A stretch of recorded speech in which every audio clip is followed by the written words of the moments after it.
Arizona Diamondbacks baseball is on the air. The final weekend of the 2013 season. D-back Nation filing into Chase Field here for the second of a three-game series against the Washington Nationals on Fox Sports Arizona. Steve Berthiaume and Bob Brentley along the way. We're getting set for first pitch here at Chase Field. The roof right now is shut. When we come back, we'll take a break. We will have the plays of the year 2013 Arizona Diamondbacks. We have put together an exciting highlight reel of all the plays of the year. We will have that for you after this short break here on Fox Sports Arizona. Back right after this.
September here in Arizona. It doesn't get much better than this final weekend for the Arizona Diamondbacks. Jody Jackson with you as we get you set for first pitch. One thing you can say about these 2013 Arizona Diamondbacks, one of the most exciting teams in all of baseball. The numbers don't lie. 13 walk-off wins, 25 extra inning games where they had a record of 17-8, 32 wins in their final at-bat. There have been plenty of memorable moments. You can say that the D in Diamondbacks stands for drama. And so with that, we bring you the plays of the year.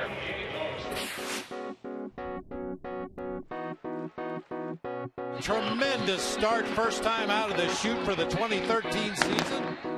And the Arizona Diamondbacks have won the longest game in Chase Field history in 16 innings. The last game. D.D. Gregorius in his first at-bat as a Diamondback. It's his first Major League home run. Center field. Grand slam. That was crushed. It gets through, and the Arizona Diamondbacks are walking off. Adam Eaton is walking off. Paul Goldschmidt has done it again, and that ball is gone. For the 13th time in 2013, the Diamondbacks are walk-off winners. Oh, what a beautiful thing. There's D.D. Gregorius. shelf. Go get it. Aaron Hill. Ho! They got him. Marvelous play. Goldie. Got him swinging. A huge strikeout for Patrick Corbin.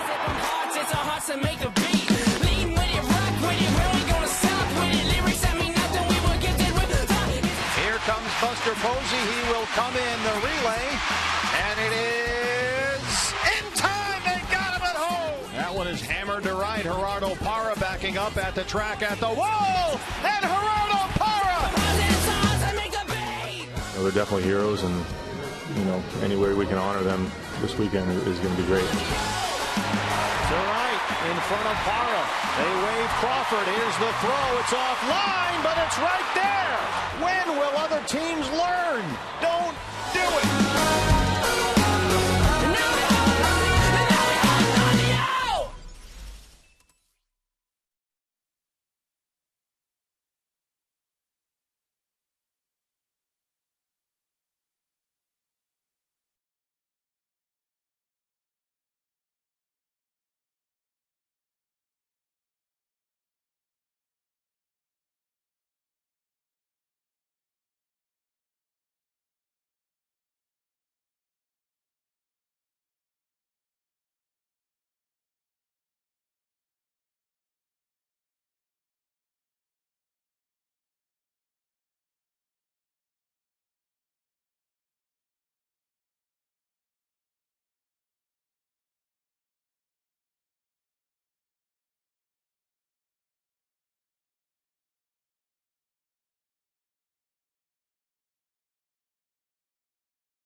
BMO Harris. Visit BMOHarris.com to help make money make sense.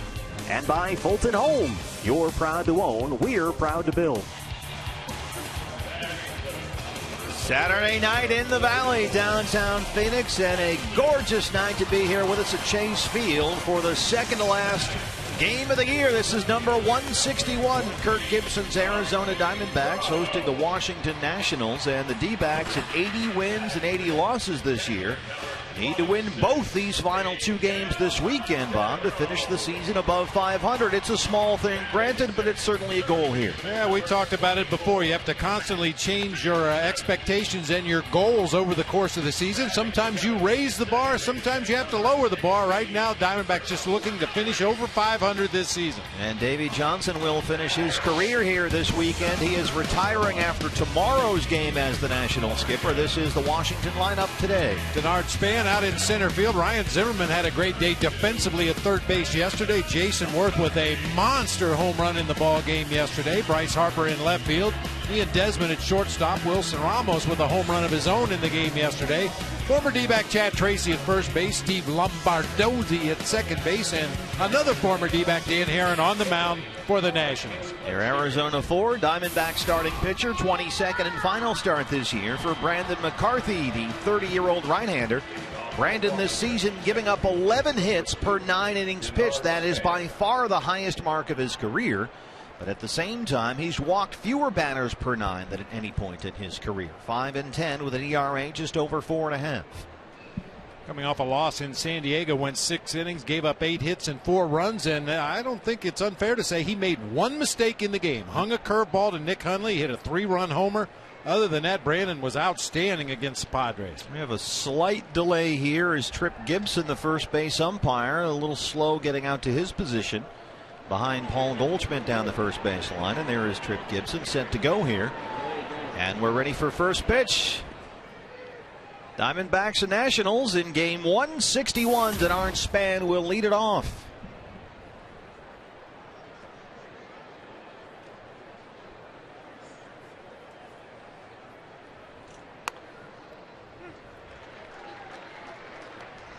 Denard Span came into last night's ball game late. He went 0 for 2. Hitting just over 300 since the All-Star break. 0-1 pitch. By the glove of McCarthy. Chris Owings is there getting the start at second base. 1 away. This is the Diamondbacks lineup defensively behind Brandon McCarthy. Prado, Eaton, and Parra left to right across the outfield this afternoon. Matt Davidson at third, Didi Gregorius at short. We just saw Chris Owings at second base. Paul Goldschmidt over at first. Montero doing the catching for right-hander Brandon McCarthy. So you've got the young guys in there. Matt Davidson at third base, Chris Owings at second. Here's Ryan Zimmerman, the Nationals' third baseman.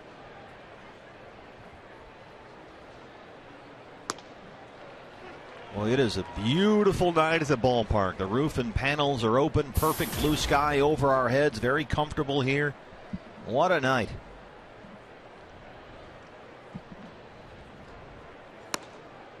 Quickly ahead 0-2 on Zimmerman, who was 0 for 5 last night. Look at that. Just gorgeous.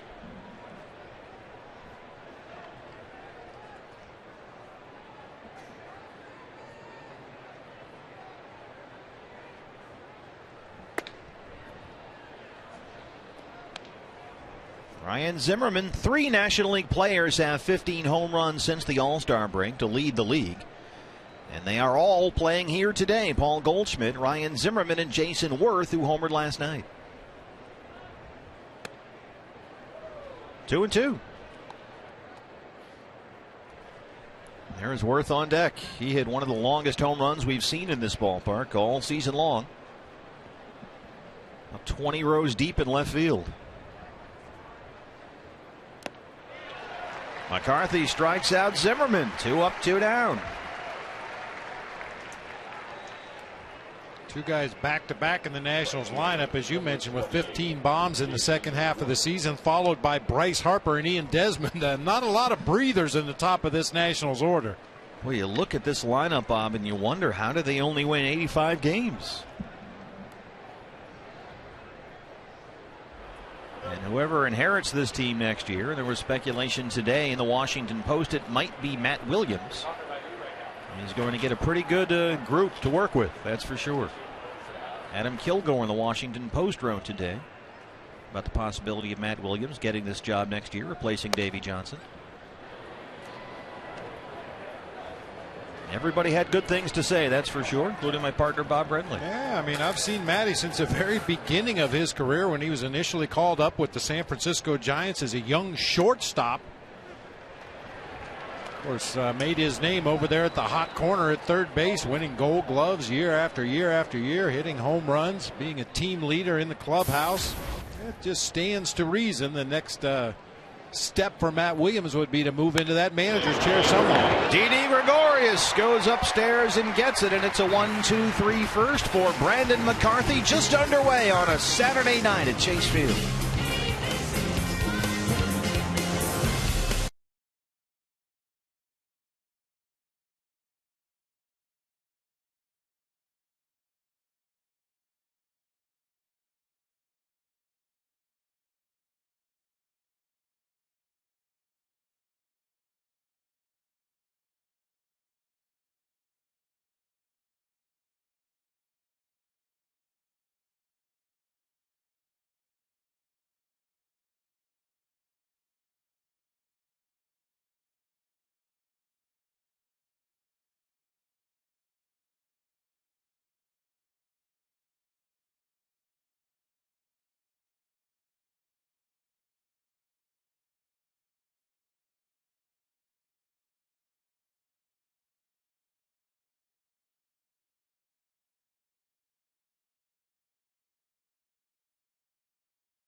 McCarthy works a 1-2-3 first, including a strikeout. Kirk Gibson, his 4th season as D-back skipper, trying to finish above 500. They'll need to win their final 2 to do that.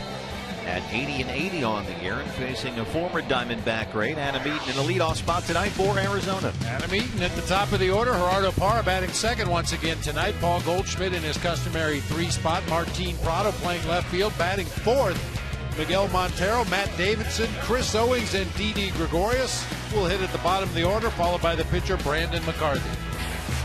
Nationals have Dan Herron on the mound. Herron twice represented the Diamondbacks in the All-Star game, and today is pitching against the D-backs at Chase Field for the first time in his career. 9-14, an ERA of 4.87 this year as a Washington National. Strike 1 to Adam Eaton.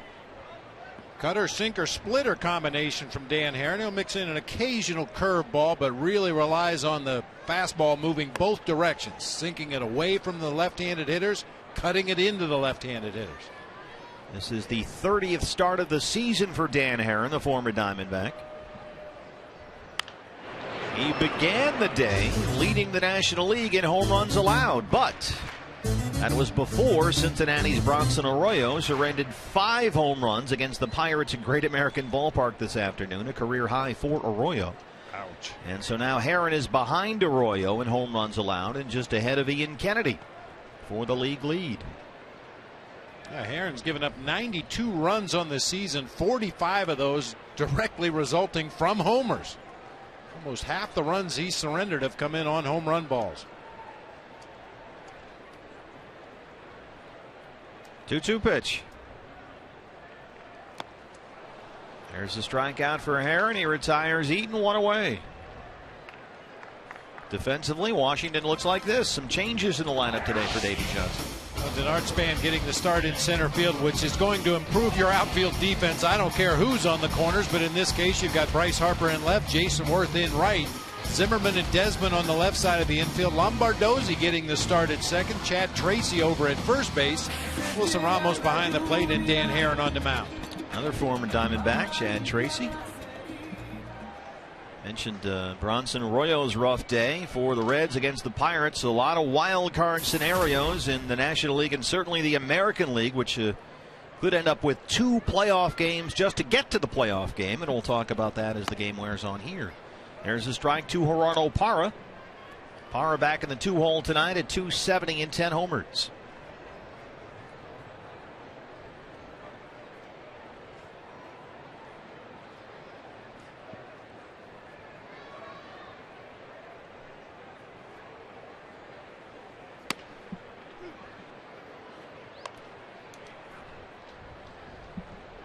Dan Herron with that customary windup as you get a look at the homers allowed in the National League this season. As Steve mentioned, Arroyo taking a commanding lead this afternoon, a Great American Ballpark.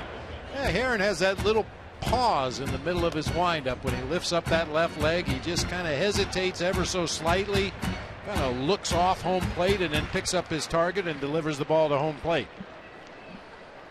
He's ahead 0-2 on Gerardo Parra. Reaches down and knocks that one foul.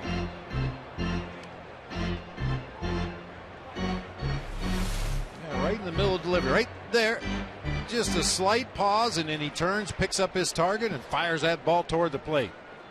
Just allows him to gather everything, make sure his body is in the position he wants it to be in before striding toward home. Well, Herron is here with the Nationals, essentially bought as rotation insurance. They have the bankroll in Washington, and they gave him a 1-year, $13 million contract to add some depth. And he battled shoulder problems this season, went 4-9 with an ERA over 6 before he was on the DL in June. That's lifted in the air to short left. Bryce Harper coming in. 2 down. Here's Goldie. Mike Rizzo in charge of the Nationals. They did not make the playoffs despite such high expectations this season. And Mike, of course, spent many years assembling the Diamondbacks roster here. Did a tremendous job with our minor league system in the days I was here managing. One of the most highly thought of young executives in baseball, and he has risen to the position of general manager with the Nationals, doing a great job over there. Mentioned that the Pirates beat up the Reds today in Cincinnati to lock up home field for their NL wildcard game. That will be at PNC Park. Goldie drives that one to right. Jason Worth coming in. That's a base hit for Goldie. And the hit streak is now at 18 games.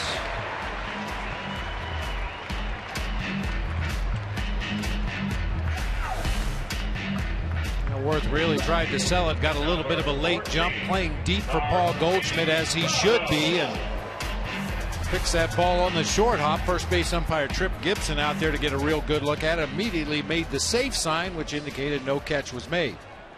So it's 18 straight for Goldie. Reason I mentioned the Pirates right there was because Pedro Alvarez homered for the second straight day today to tie Goldie for the league lead in home runs at 36.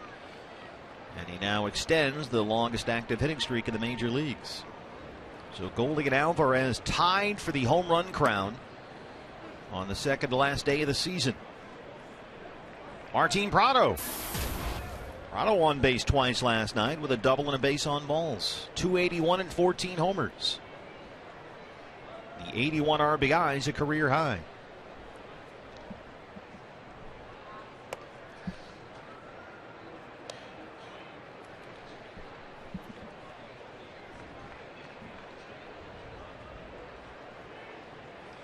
Mentioned Dan Herron was on the DL in June with shoulder trouble.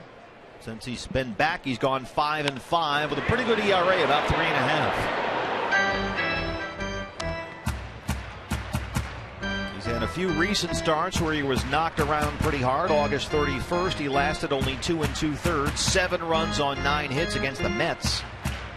And then his next time out, 5 runs, 6 hits, only 3 innings at Miami.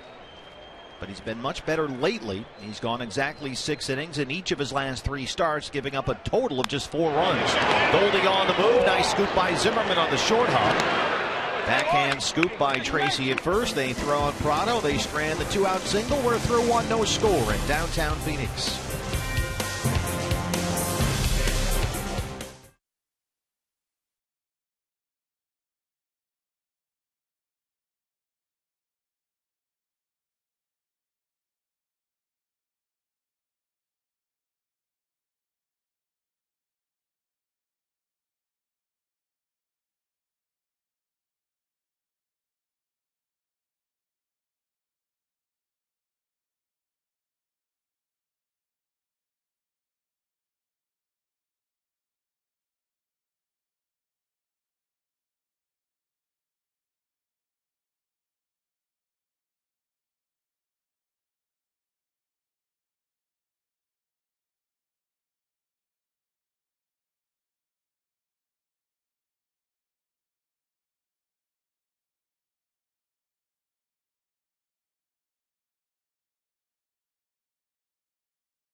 Everybody hurts, but check out Paul Goldschmidt here running up the line after that base hit. Yeah, not only is he going to take MVP numbers into the offseason, but some kind of a tweak injury here. As he gets down to first base, you'll see him grimace and kind of bend over to the left side. Then as he gets back to the bag, gets a slap of the fist and then leans over to the right side. Not sure exactly the nature of the injury or how bad it is, but obviously in some discomfort.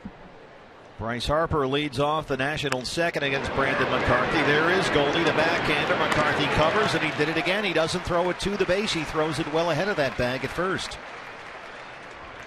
And gives it up quickly. We've talked about it all season long. A lot of first basemen will wait and time this throw. Try to get it to the pitcher as the pitcher's getting to the base. Goldie likes to get it to the pitcher as quickly as possible, and I'm sure the pitchers appreciate that. Brandon McCarthy has 4 outs on 11 pitches here to open up the ball game. And as he steps in here, Ian Desmond is the batter with 1 out in the second. Desmond, 282, 20 homers and 80 RBIs. He is one of the best hitting shortstops in the major leagues.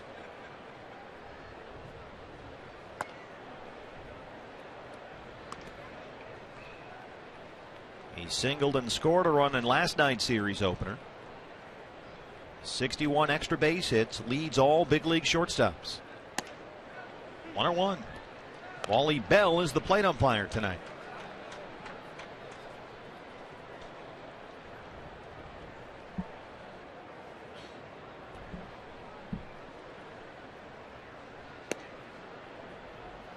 That's really the first pitch in the game where McCarthy's missed his spot by a wide margin through that first inning, and the first hitter here in the second. His command has been impeccable.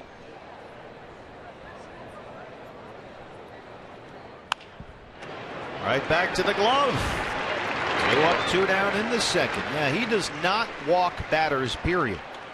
In fact, Brandon has allowed only 1 walk total in his last 6 starts. That's 42 innings, 1 base on balls.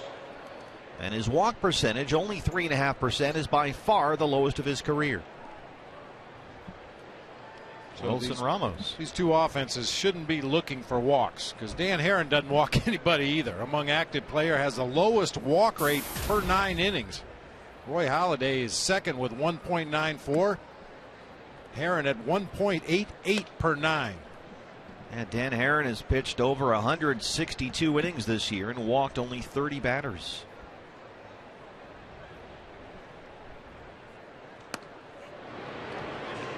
There's a strike, 1-1. Well, Ramos, as we saw last night, has a very powerful bat. A long 3-run homer, his 16th of the year. There's a strike, down and away, 1-2. And he is having a big month, Wilson Ramos, at the age of 26. 7 home runs and 26 RBIs in September. 1-2 pitch. Boy, just eats him up with that 2-seamer. Cannot be any fun to get that pitch as a right-hand hitter against Brandon McCarthy. Especially with that late movement. It's one thing if a guy throws what I call a fading fastball, where you see it right out of his hands and you see the movement on the pitch and you can anticipate where it's going to end up. But when you throw that hard, heavy, late-breaking sinker, it gets right in on your knuckles. They go away, and they get him to hit a little tapper to third, and a nice play there by Matt Davidson. And another 1-2-3 inning for Brandon McCarthy. No score at Chase Field. CenturyLink, your link to what's next. Coming up for the Diamondbacks, Matt Davidson. Matt's second in the inning.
Kathy West. She is the Gatorade D-back for a day, and she won the contest hosted by Circle K. And Kathy got a personalized jersey you saw there, presented by GM Kevin Towers. A press conference where she was presented a check for 1 day's salary for an MLB player. Not bad. And she did a great job throwing out the first pitch, brought out the lineup card. Kathy West had a great day as the D-back for a day. Big congratulations to Kathy. Thanks for participating. Absolutely.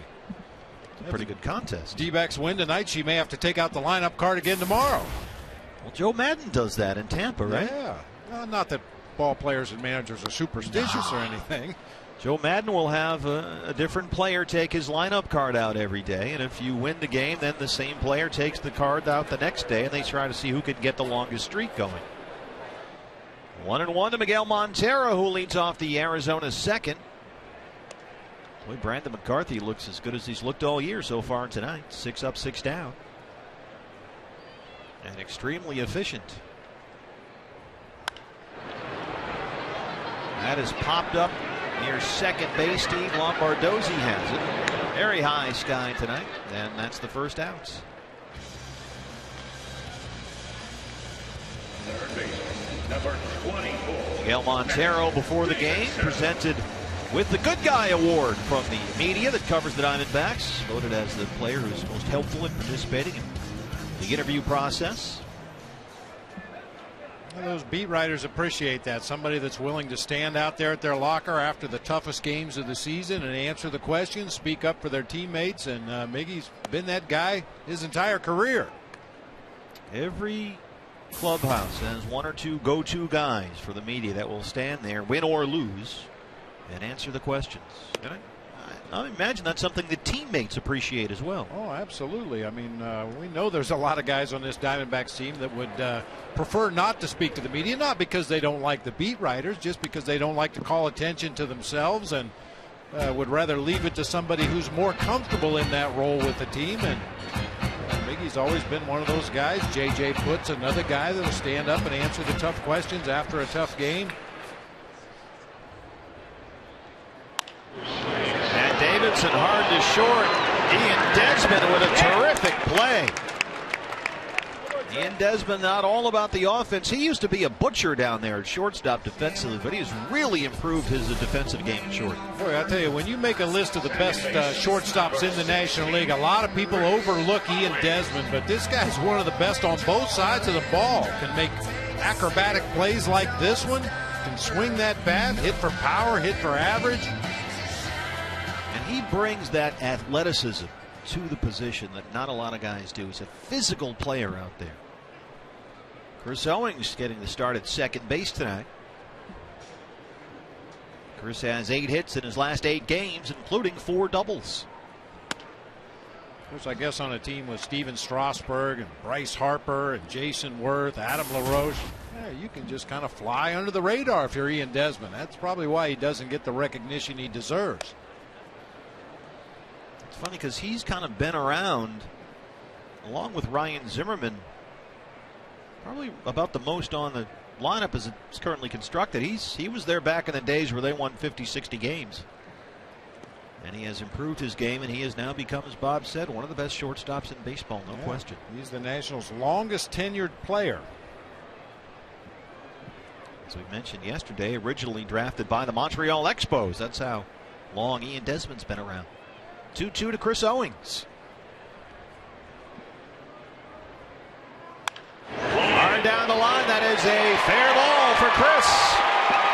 Bryce Harper fields it off the bullpen wall, and Chris Owings is in there with his 5th major league double. How about Owings? That's now 5 doubles in his last 9 games. He's taking more aggressive swings. I think he's just feeling more comfortable up there at the plate with more playing time. And with a little bit of success, he understands that he can do it at this level just like he did at AAA Reno this year, swinging with a lot more confidence. That time able to keep that off-speed pitch fair down the third base line for a double. Diamondbacks had a 2-out single in the first against Dan Herron. Now a 2-out double in the second. Here's Didi Gregorius, who takes strike 1. Didi at .254 and 7 homers. 0 for 3 last night. He walked and drove in a run with a ground out. How about those shoes on Didi tonight? Those are next level. I don't think we've seen those yet this year.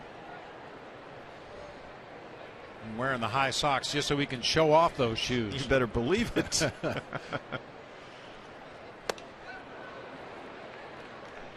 A reminder, fans, every time a Diamondbacks player hits a home run this season, Fulton Homes will donate $150 to the Central Arizona Mountain Rescue Association. Those look like an NBA player's shoes. Air Didi. I like it. I think we could market that. Get them out there. Those look like those. Remember those things where you used to have the sneakers and you pump them up, you pump the air into them? Yeah. Although since he's a baseball player and he spends his time on dirt, we'll call him Dirt Didis. It's a little grittier. Yeah. 1-2 pitch on the way.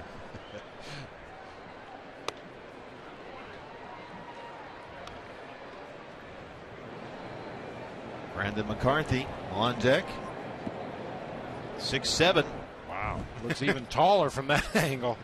It's a majestic shot. 2-2. Down the line in right and pulled foul. Look at John Thorson spring from his spot, our Golden Glover down the right field line. John was out of his seat like a rocket on that one. Look at John Thorson. Watch the jump he gets on this one. Yeah, John has proven over the course of the season that he can play the angles down there off that sidewall as good as any Golden Glover we have. John Thorson down the right field line. Dave Abdu down the left field line tonight. Upstairs, it's full 3-2.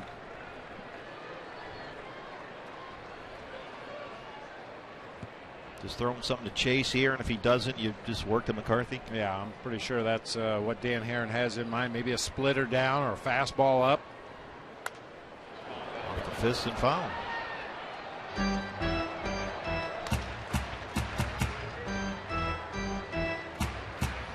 Back with you tomorrow for Game 162, the last game of the 2013 season. Diamondbacks Live pregame show at 12:30 here on Fox Sports Arizona. 3-2. Didi's giving him a battle here. 10th pitch of the AB on the way.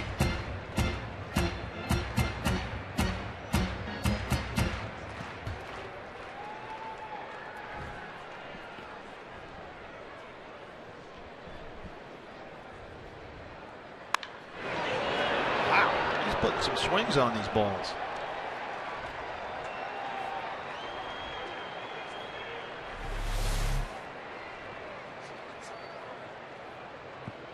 Just a little too quick out in front of that one, hooking down that right field line hard. See where they set up here. Coming in. All four. Didi works the walk, and we'll see Brandon McCarthy as the Diamondbacks will clear the pitcher spot here in the second. Already 41 pitches for Dan Herron. Yeah, that's not just a walk. That's an 11-pitch walk. Great grinding at bat that time by Didi. So we'll see if Brandon can bump into one here. Well, Didi, especially when he initially came to the Diamondbacks at the major league level, was a dead pull hitter, but has started to spray him around a little bit more. Is it important for him to do that? I think so. I think just for his approach at the plate, the longer he can wait on the ball, shoot some out there in left field, into the gap in left center, make the defense play him honest all the way around, that'll open up some holes when he does pull the ball to right field. Well, Brandon McCarthy has one professional hit, 1 for 35 on the year. Absolutely shattered the bat in half all the way down. Look at that. That's a perfect split down the length of the bat handle.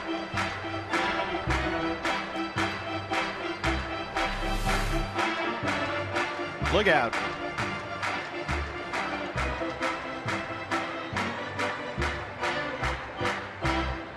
Well, that bat gets real light when half the barrel goes flying out into the infield. You'll see a lot of guys hit themselves in the back with what is left in their hands.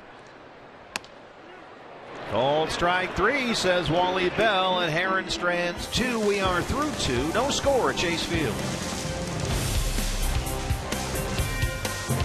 get the best in the ballpark.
They do to him. I know a lot of things over the years that I've talked to him about. He's just got a very open mind. He's always trying to get better. He's always trying it, and he finds out what's right for him, and he implements it. And just great leadership as well. You guys have all watched him. He's going to end up playing in 160 out of 162 games for us. That is our Geico quote of the game from the manager, Kirk Gibson, talking about the things that Paul Goldschmidt does well. The little things have certainly added up to a special season for Goldie, an MVP-type season. Last year, 20 home runs, making the jump. 36 right now is where he stands. And it was also great to have the opportunity to sit down with Kirk Gibson and GM Kevin Towers over the last couple of days. They're focused on the task the next 2 days, but also, guys, very reflective on the season that was. Well, it certainly was a remarkable season for Paul Goldschmidt, Jody. And if you talk about the MVP campaign, Tyler Kepner in the New York Times today wrote that don't think East Coast, West Coast bias. Tyler Kepner said that while Andrew McCutchen may likely win the NL MVP award, Paul Goldschmidt should win it. And that comes from the New York Times. Chad Tracy, former Diamondback, getting the start at first base, just his 17th start this season.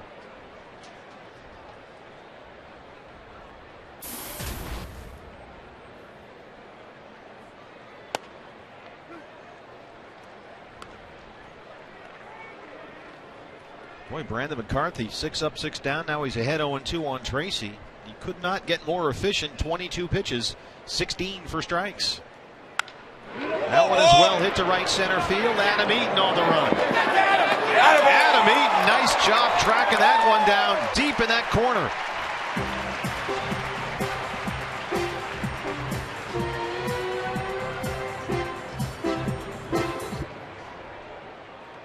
Second baseman, number 1, Steve Lombard. Deepest part of the ballpark out there, just to the right of straightaway center field. Eaton got turned around just a little bit, but good enough body control to spin around and backpedal onto that warning track and make the catch.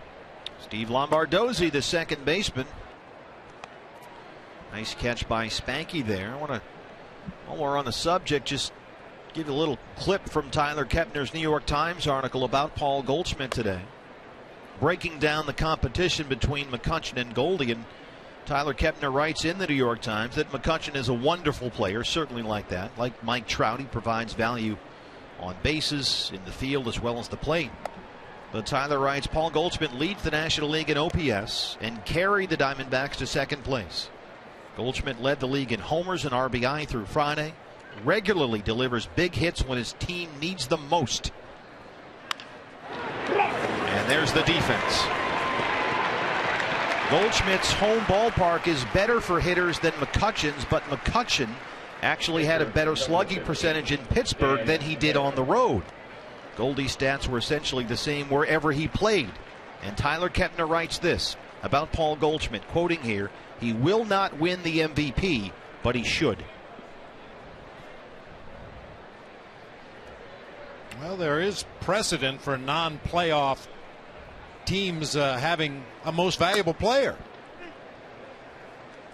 Andre Dawson, the Hawk. Yeah, you go back to I believe that was before 2000, but since 2000, here's a list of 5 guys that were MVPs on non-playoff teams. Right back to the mound. Brandon McCarthy, 9 up, 9 down. He has not had a base runner through 3. We are scoreless.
Back at Chase Field, talking about MVP winners from non-contending teams. I mentioned Andre Dawson, the Hawk, who had a phenomenal year with the 87 Cubs. The Cubs that year won 76 games, finished in 6th place. He was the National League MVP, but here are some more recent trends. Yeah, Barry Bonds a couple of times in 01 and 04, A-Rod in 03, Ryan Howard with a huge year back in 06, and Albert Pujols in 08. All won the MVP award while playing on teams that did not make the playoffs. You know, we've talked a lot about obviously Goldie and Andrew McCutchen, and you know, being a former catcher, we kind of leave Yadier Molina out of the conversation. But if you talk to Mike Matheny and the coaching staff there in St. Louis, they would tell you that there's no way they would be looking forward to the postseason without Yadier Molina. Well, they won the National League Central, the Cardinals. The only knock on Molina, granted it's a nitpicky knock, is that he did miss some time with injuries. He's played in 134 games. And we just heard Gibby talk about Goldie and how he's going to play, wind up playing at 160. And I think you're right. You're right there, Bob, with the Molina at 316. I mean, the offensive numbers don't knock your socks off as Eaton fouls that one near the Diamondback dugout. Zimmerman's there. Yadier Molina, 316, 12 homers, 78 RBI. But this is Goldie and McCutchen head-to-head. Yeah, it gets back to that, what is the most valuable player? Is it the most valuable to his team? Is it the guy that's accumulated the best stats in his league? A lot of great candidates out there. We single out these two because they figure to be 1 and 2 in some order. And the important thing to remember in all of this is that the people that vote for these awards are writers, and writers like stories. They like narratives, and everyone likes the Pirate story. 21 years, and they will finally host a playoff game on Tuesday. And that, in large measure, will help Andrew McCutchen's MVP candidacy. There's no question about that. These are writers who are voting for this award, and writers enjoy stories. And the Pirates is an excellent story. There's no question about that. 0-1 to Parra.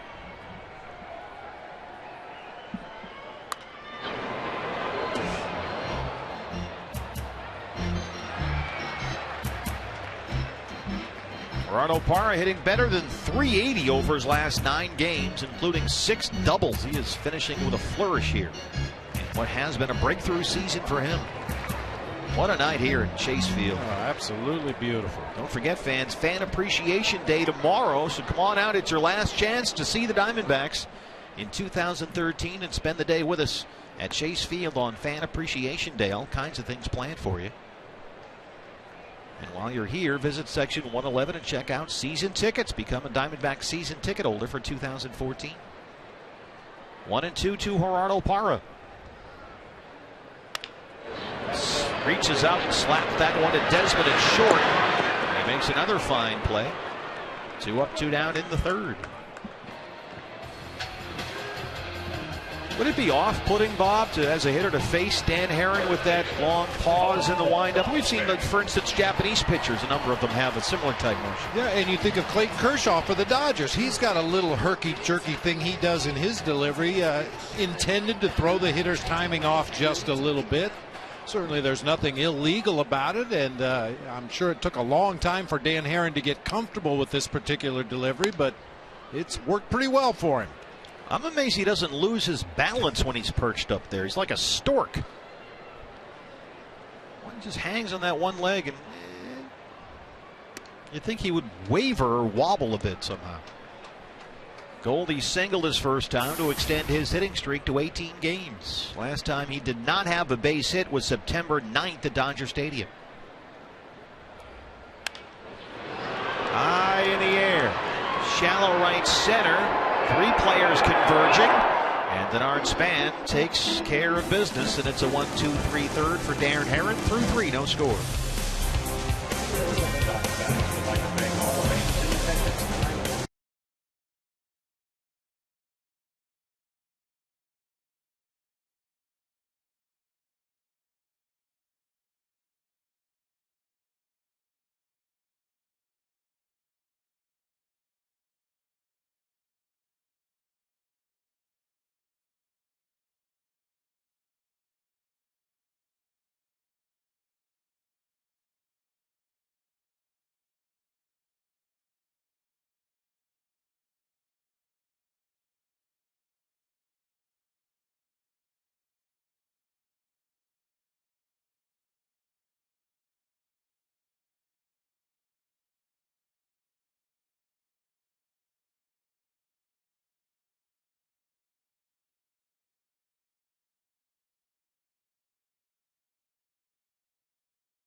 Brought to you in part by Ram Trucks, proud partner of the Arizona Diamondbacks.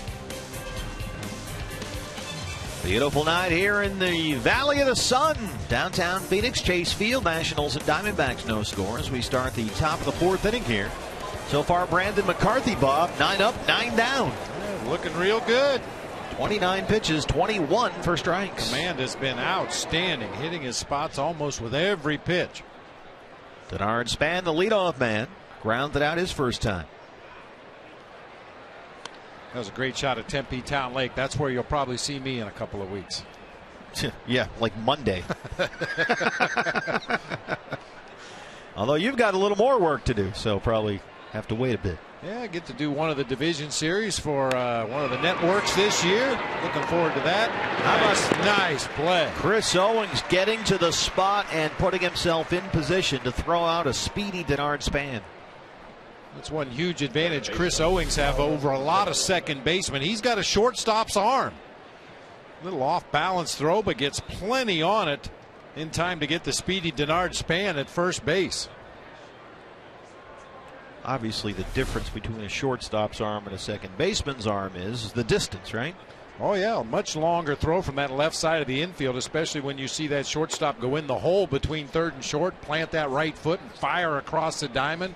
Owings has that kind of arm, but now playing on the other side of the infield. Rarely gets to showcase it, but needed every bit of it on that play. Ryan Zimmerman struck out his first time.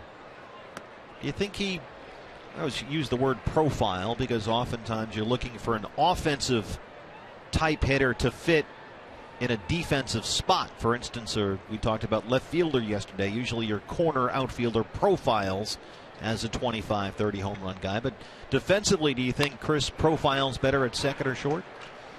I think either one. I mean, yeah, I think it's something to explore moving forward. Obviously, you've got Didi Gregorius at shortstop. You got Cliff Pennington under contract for next year, Aaron Hill. So it really remains to be seen how it all fits together best. And it's not out of the question because of the names I mentioned that Chris Owings unfortunately could possibly find himself back at Reno next year after winning the Most Valuable Player award in the Coast League. But sometimes the numbers catch up to a guy and you get log jammed and get stuck behind some good players. Chris Owings again from right field. Forget what I just said. How about that? Chris Owings with two very good plays defensively. In fact, they're so cool, let's make them our Chaz Roberts air conditioning cool play of the game. Boy, and what makes this a really good play, too, is the fact Ryan Zimmerman doesn't hit a lot of ground balls to the right side of the infield. Owings was cheated up the middle of the field a little bit, had a long way to go to get there. Smothers that ball, gets to his feet quickly, and once again showcases that shortstop arm to get the out at first. Well, that has been part of the plan as Jason Worth steps in here. They were clear about that. They want to get a look over this final 2 or 3 weeks at Chris Owings at second base to sort of see where they are there. And is that an option? And boy, in this inning, it sure looks like one. Kevin Towers and his staff getting a look. KT's so excited he got up out of his chair. Had to get up and walk around. Well, ground balls are really, I don't think are going to be any kind of an issue for Chris Owings, whether he's playing short or second. The biggest adjustment for a shortstop moving on the other side of the bag is turning the double play, because the angles are different, the throw is different, everything about it is different, and he hasn't really had a lot of opportunities to turn double plays from the right side of the field. Even Chris Owings can't get to that one as Worth shoots one through into right field for the first hit of the game for the Nationals. Brandon McCarthy had retired the first 11 he'd faced. Left fielder Bryce Harper.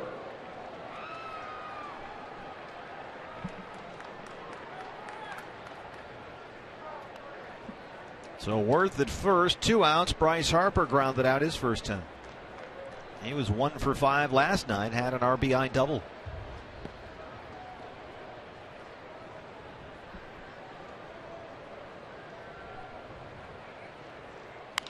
It's not exclusive, of course. I can certainly think of taller or bigger second basemen. You know, Manny Trio was kind of tall, and Ryan Sandberg was a pretty decent sized guy. But when you look at Chris Owings, he kind of looks like a second baseman. That scrappy little, short guy type.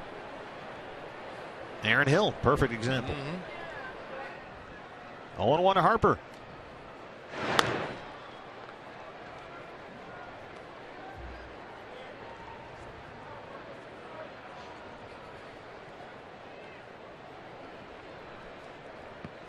And Harper's a guy that's moved around. As you mentioned yesterday, he was a catcher at Las Vegas High School, College of Southern Nevada. Right to Goldie. They strand the 2-out single. Bottom 4 on the way, no score at Chase Field.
second half for us. I put him in the number 4 position. He's been great. I passed him to go 5. He's been great. You could lead him off, but overall, I just think that he needs a rest, like we all do. And I think that he'll be outstanding next year. He's a great pickup for this team, for this organization. He's a great teammate. He has a real good understanding of what it takes to be a winner. And I look forward to good things next year from him. Hearing more from Kirk Gibson here as we reflect on some of the moments in this season. Martin Prado really coming on second half. Guys, I know you talked about the fact that Gibby and Turner Ward looked at what Martin was doing in Atlanta. He was able to drive the ball, pull it more to the left side when he was maybe trying too hard to pull it to the right. Early on in the season, the team guy that he is, but some of the numbers, guys, 81 runs batted in, that's a career high. And, of course, we know he was named National League Player of the Month in August. He's just continued that. He's batted .322 since the All-Star break. And 14 home runs, Jody, only one shy of his career high. And I can't believe we just saw him swing at the first 2 pitches of the at-bat, and he drives that one to right. And Jason Worth has it right in front of the wall. Is that the same Martin Prado we've watched for 160 games? He set up the league all summer long, and now he's going to try to take advantage of the last couple games of the season. The Diamondbacks as a team have swung at the fewest first pitches in the National League, and Martin Prado has been a big part of that. Almost always takes till he gets a strike. He took a hack at the first 2 offerings from Herron. He drives that one deep to right, but Worth finds it for the first down. Here's Miguel Montero, who popped up to second in the second, 0 for 1.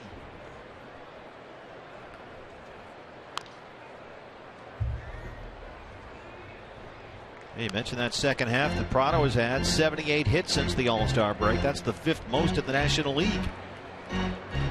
Matt Carpenter, Daniel Murphy, Andrew McCutchen, and Marlon Byrd have more than Martin Prado.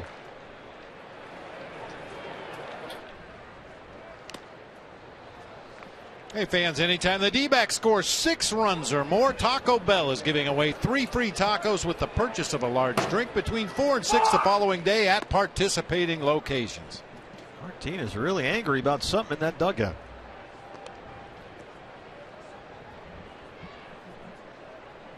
Oh, 0-2 to Miggy.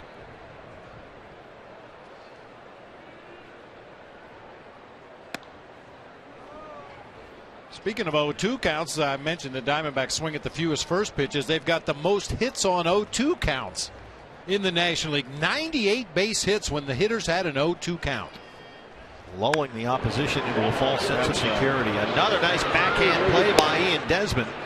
And that's 6 straight set down by Dan Herron.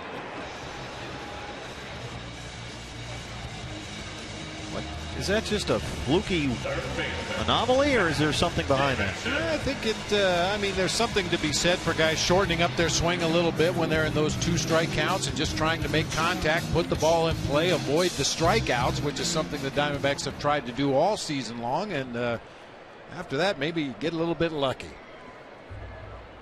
Matt Davidson grounded out his first time, and he ropes that one down the left field line. Bryce Harper slides and picks it up in that corner. Davidson slides into second with his 6th double. Well, Matt Davidson had a pinch hit RBI double in the 9th inning last night. And he's got a 2-out double here in the 4th tonight. Well, we talked about how Chris Owings is seemingly relaxed and settled in and swinging the bat much better. Same thing can be said for Matt Davidson. Through his first 18 games here in the big leagues, he was only hitting .167 with 1 extra base hit. In his last 12 games, he's hitting over .325 with 8 extra base hits and has driven in 9. That comfort factor gets settled in. See if Chris Owings can knock him in here. Chris doubled his first time up.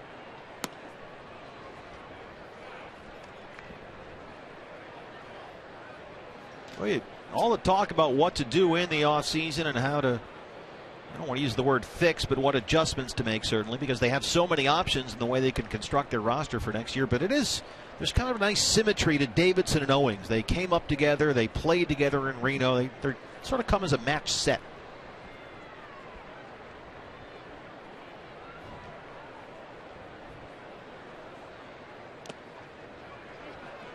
Three 3-0.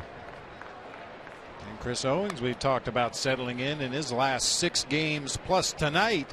hitting .348 with, as you mentioned, 5 doubles, starting to drive that ball, finding some gaps, finding the foul lines.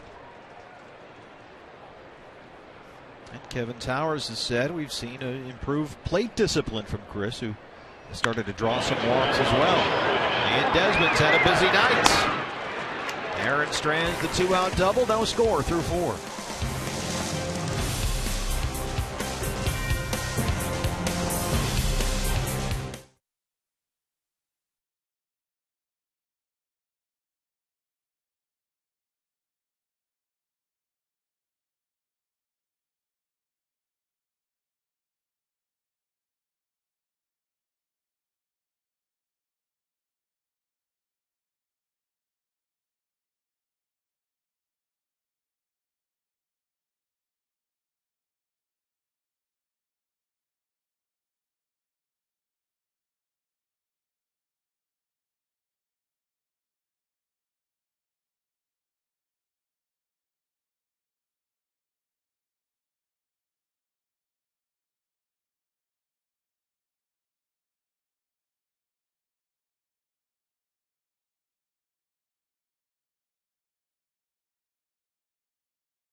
Open at Chase Field leads into our AT&T Twitter poll question.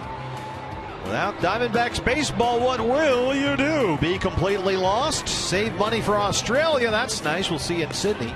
Count down the days to spring training, or send your D-backs wish list to Santa. Tweet your vote to @Fox Sports Arizona. Fishing's not on there. No. You're out of luck. And Santa, in this case, is actually Kevin Towers. So does he know that? I would like. Well, what would you like? Oh, he's getting a text right now. Oh, jeez. The life of a GM. Ian Desmond leads off the 5th against Brandon McCarthy, who so far has been outstanding. He has retired 12 of 13. Jason Worth's 2-out single in the 4th, the only national base runner against McCarthy tonight. He set down the first 11 he faced. Well, this is where we're luckier than most, living here in the Valley of the Sun. You can watch Arizona Fall League. There's all kinds of youth leagues that play year-round. You can get your baseball fix while you're waiting for spring training to start. Not the same thing in Minnesota, Detroit, Chicago. You can throw snowballs in the wintertime, but not baseballs. I am going to be all over that Fall League, I tell you that. That's a great treat to watch some of the best prospects in baseball. They have 25 of the top 100 minor league prospects playing here all over the Valley in the Fall League.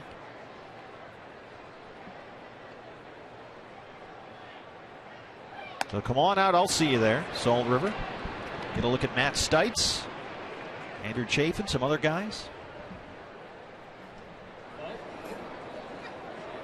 Don't forget the snacks.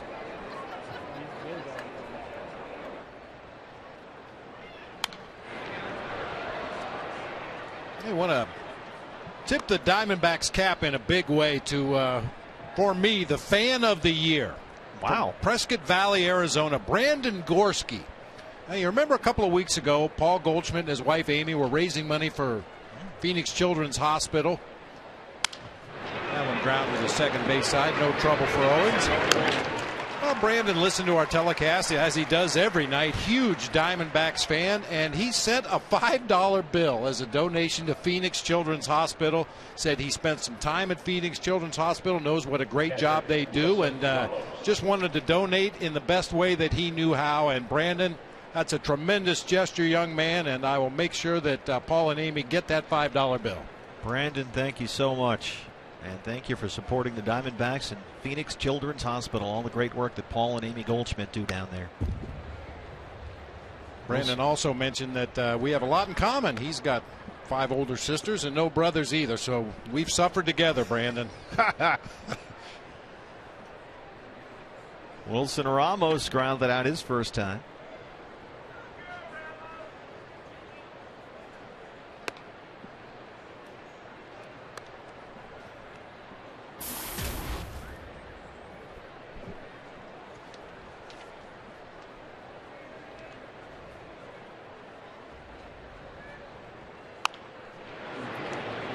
Roller up the line. Foul, says Trip Gibson.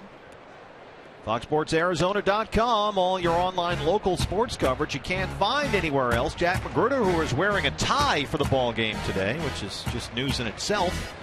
He'll ponder the D-back center field situation. Pollock v. Eaton.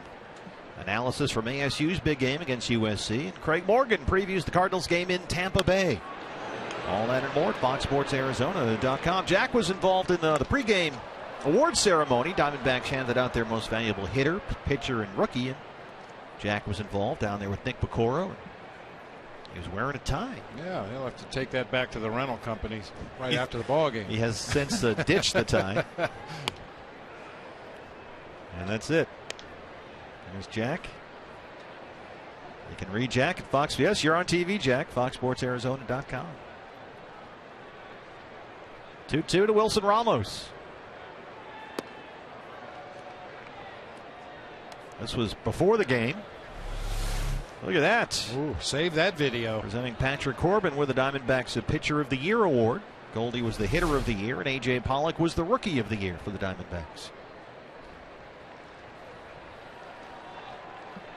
3-2. Well, Brandon McCarthy, we mentioned, does not walk guys. He loses Ramos there with 1 out. And for Brandon, who had walked only 1 guy in his last 42 innings, issues a 1-out walk here in the 5th. It almost looked like he was pitching around Ramos right there. Threw him a lot of breaking balls, a couple in the dirt, a couple off the plate away, and ultimately loses him to the base on balls. Well, I mean, maybe he was. You've got Chad Tracy and Steve Lombardozzi, 8-9 coming up. You figure the way he's been going, a lot of ground balls. Maybe he gets a quick one here and gets out of the double play. Yeah, and you also consider the fact that Ramos, in the month of September, 7 home runs, which is 4th in the National League, 26 runs driven in, which is 2nd in the National League. So, yeah, you pick your battles. And he crushed a big 3-run homer last night, his 16th. So here's Tracy, the former D-back, Ray, flying out his first time. Chad Tracy has been used primarily as a pinch hitter for Davey Johnson. 64 at-bats in a pinch hit role this year. And really hasn't played too much. This is his first start in the month of September. He's got only 10 plate appearances this month. And really wasn't supposed to be in the starting lineup tonight. Adam LaRoche was in the original lineup for the Nationals, but scratched late. And naturally gets himself a base hit. 2 on, 1 out for the Nationals in the 5th.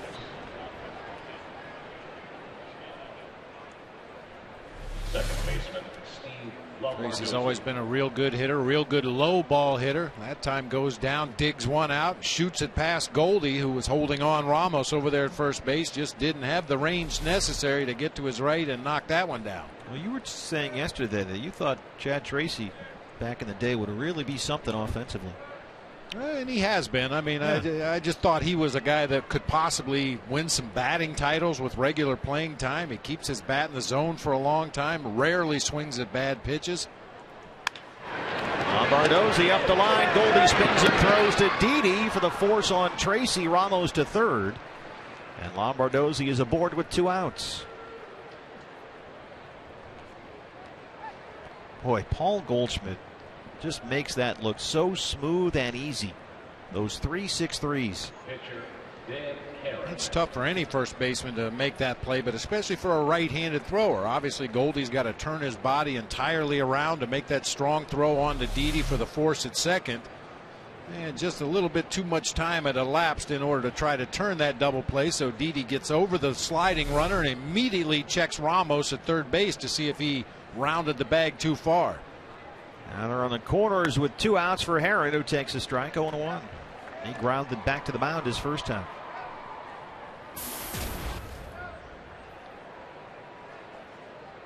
Wilson Ramos at third, Steve Lombardozzi at first.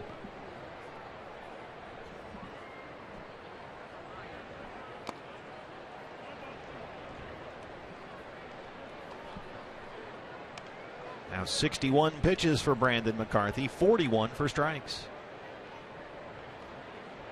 Well, you could not pick a nicer night to be at the ballpark. Just gorgeous here. Sun's starting to set.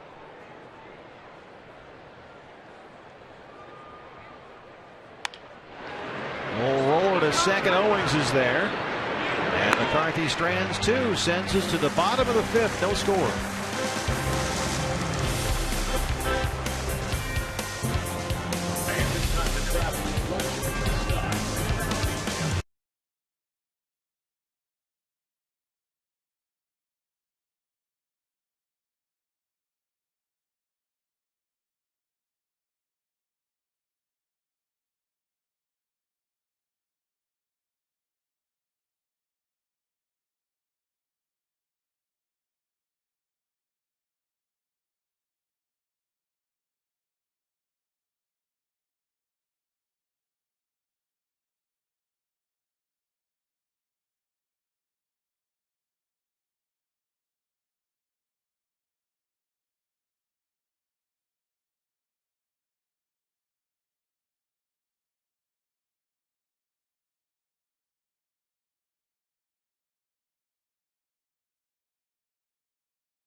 Season tickets are on sale right now.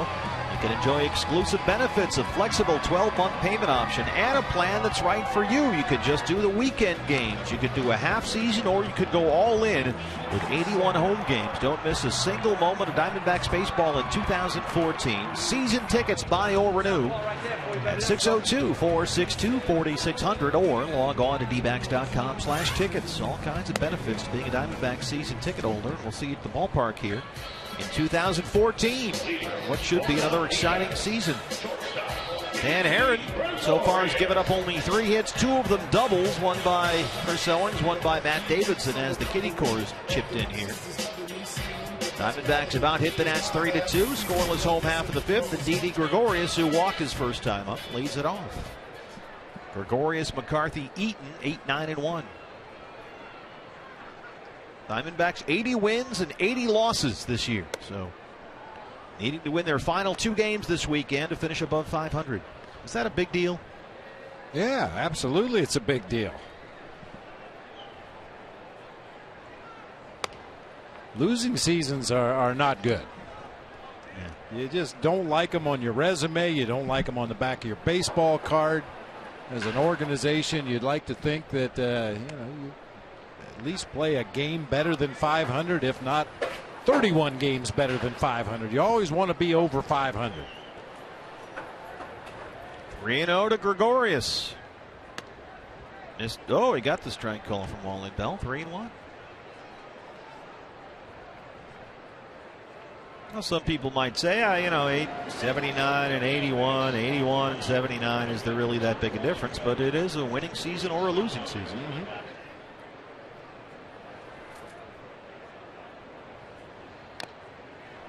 Like I said earlier, you have to constantly adjust your expectations and your goals. When this season started, the goal was to win a World Series.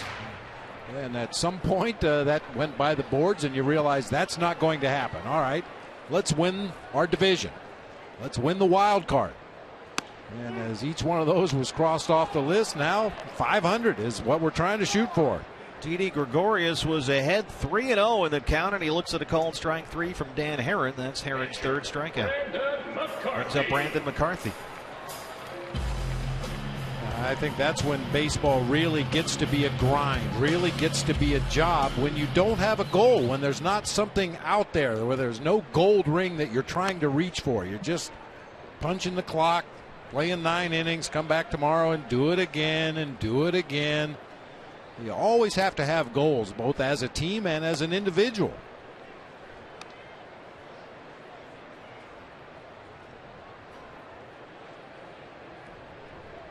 Brandon struck out looking his first time.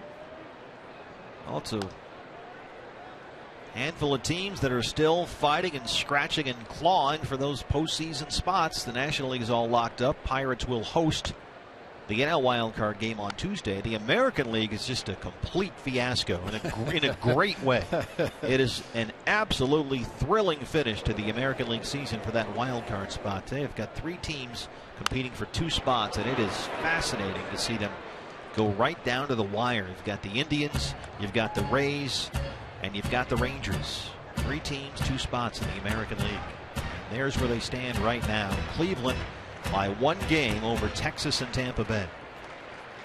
Going into the final day of the year. 162 tomorrow.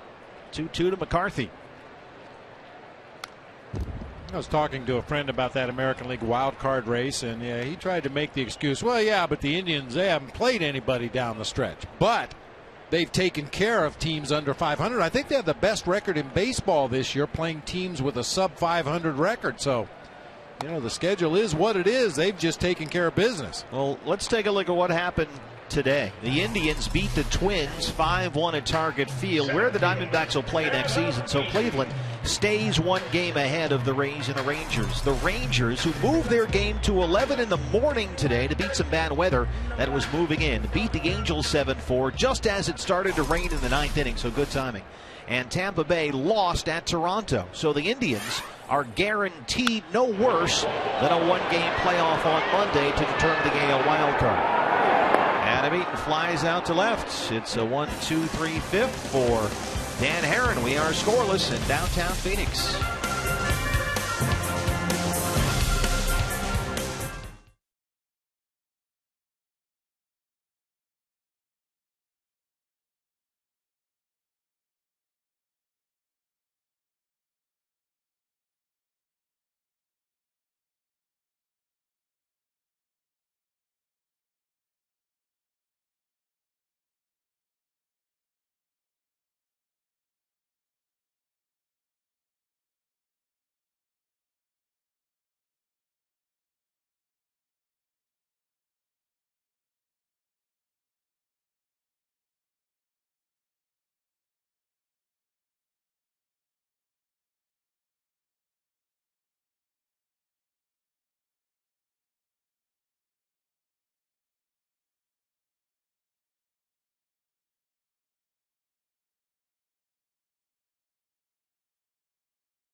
Brought to you in part by CenturyLink, your link to what's next. By Mazda, we believe if it's not worth driving, it's not worth building.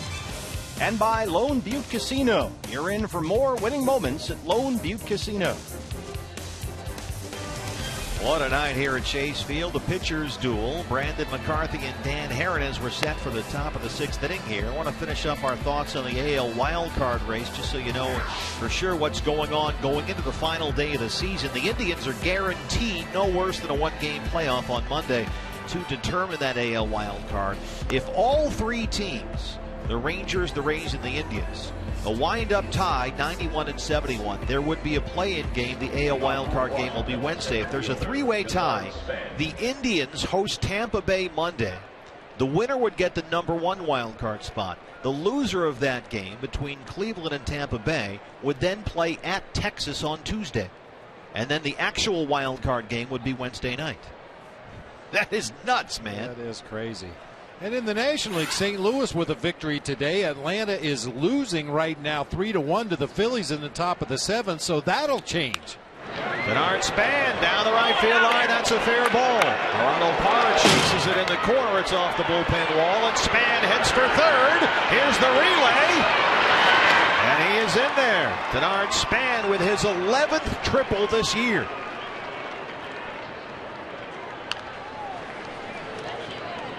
That's just the 3rd Nationals hit against Brandon McCarthy.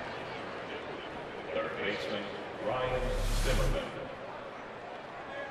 Like a changeup that just didn't get down where Brandon wanted it. Span pulls it down into that right field corner, and it is off to the races. There may be some runners in the National League that are faster than Bernard Span, but I don't know if there's a base runner that's faster than Bernard Span. He cuts the corners so well, accelerates off the base.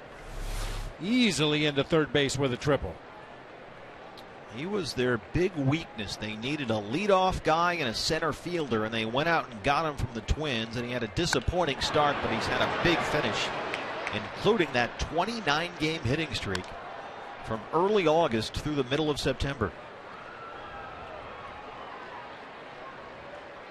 Ryan Zimmerman is 0 for 2.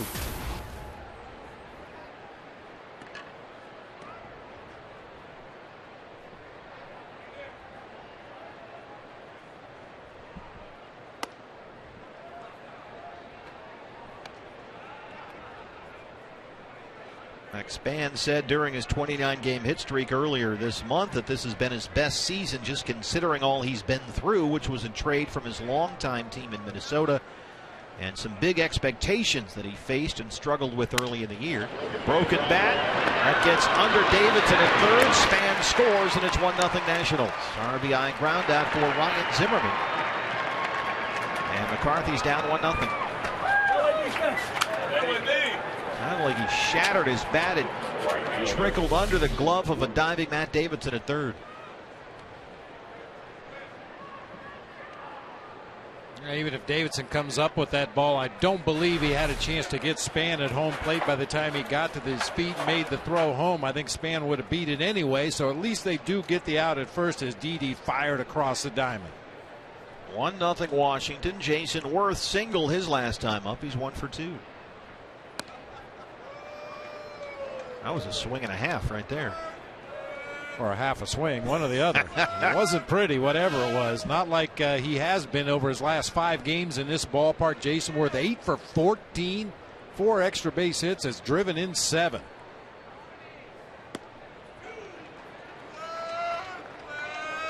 Yeah, he has been among the best players in baseball really since he came back from his injury. He missed almost all of May with a right hamstring strain.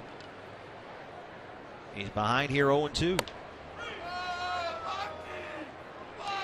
This was Jason Worth last night, one of the longest home runs in this ballpark this year. You pitchers look away. Oh my. Just absolutely crushed that ball off the facing of Friday's Front Row Sports Grill out there in left field. That was a bomb. Yeah, you know, you could make the case if it were not for that injury that Jason Worth could be possibly looking at a 30-homer, 100 RBI season if he didn't miss all that time. Well, since July 1st, let's start there, kind of cut the season in half in a sense. Since July 1st, Jason Worth has hit .350. He's got 61 RBIs in his last 78 games.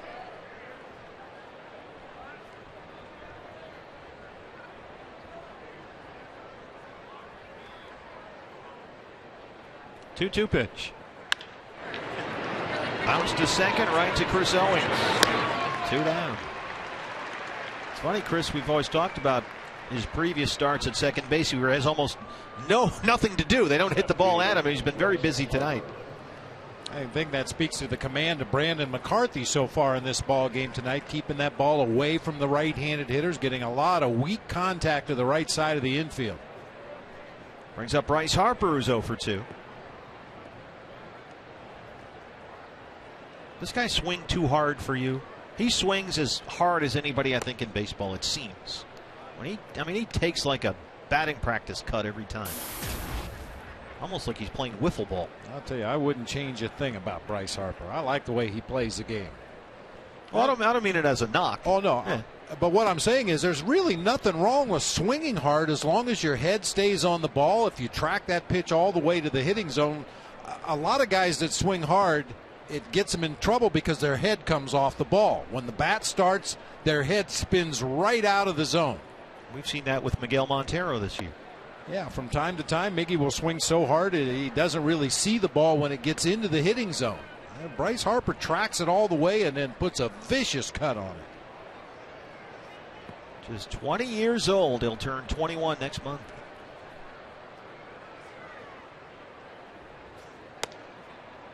He doesn't get anything to swing at there. This is Harper's double last night. He was 1 for 5.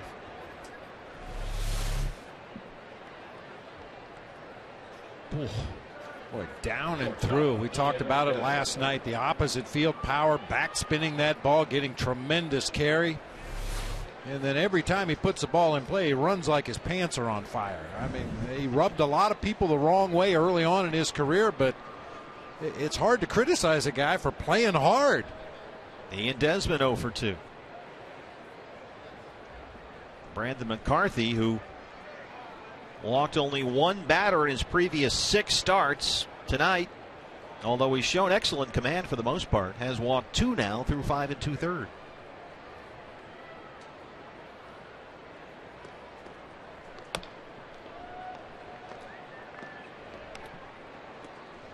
And this is where that length of lineup will get you as an opposing pitcher when you're against the Nationals. You work your way through Ryan Zimmerman, Jason Worth, and feel pretty good about yourself, and then you look up and there's Bryce Harper, Ian Desmond, and Wilton Ramos. There's no real easy inning. I mean, I guess with Lombardozzi in the lineup tonight and Chad Tracy, who's played sparingly for the Nationals, you'd like to think if you get down that 7, 8, 9 spot, you might have an easy inning, but otherwise you're going to have to work hard every inning to get through this lineup. That's the funny thing. Normally you'd have Rendon, a top pick, playing second, and LaRoche, who's been a 30-homer guy, in there at first. 1 through 8, they can wear you out. 5 guys with 20 home runs. Only the Braves and Blue Jays can say that.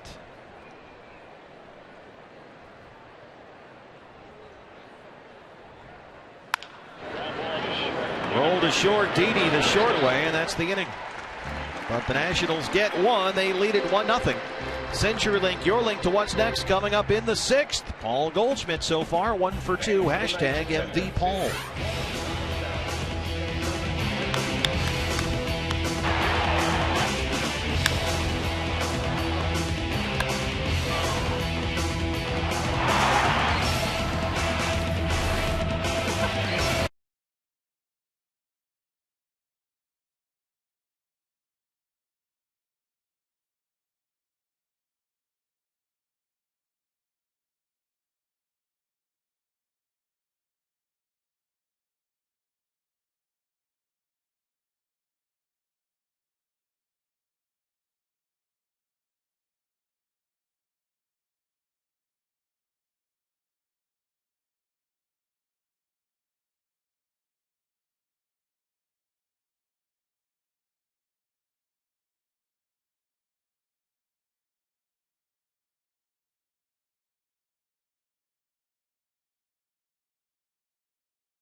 Trucks.com pool, great place to watch a game, especially with the roof and the panels open on a gorgeous Saturday night in downtown Phoenix. What a beautiful night for a ball game here. Look at that. This is a great ballpark, but everything's open up on a nice cool night like this. Oh, what a great place to be.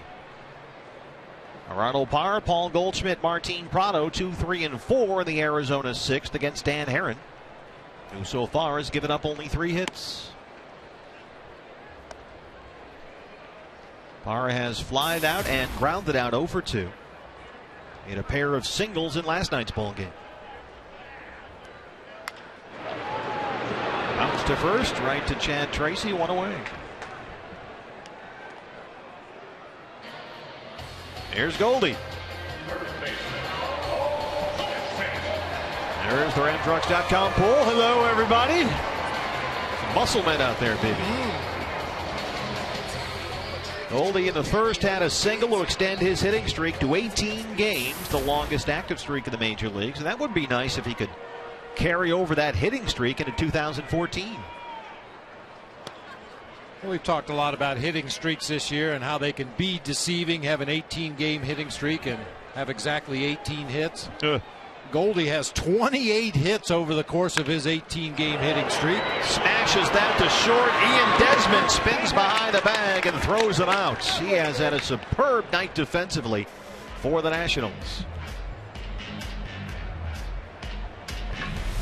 Possibly took hit number 29 away from Goldie on this grounder up the middle of the field. Good range, a low throw over to first, but Tracy right there to pick it. That was smashed up the middle, too. Not only 28 hits in 18 games, 13 extra base hits, including 5 homers. He's driven in 17, hitting well over 400 for the 18-game streak. That's not just a bunch of 1-for-4s, that's for sure. Yeah. There's Prado.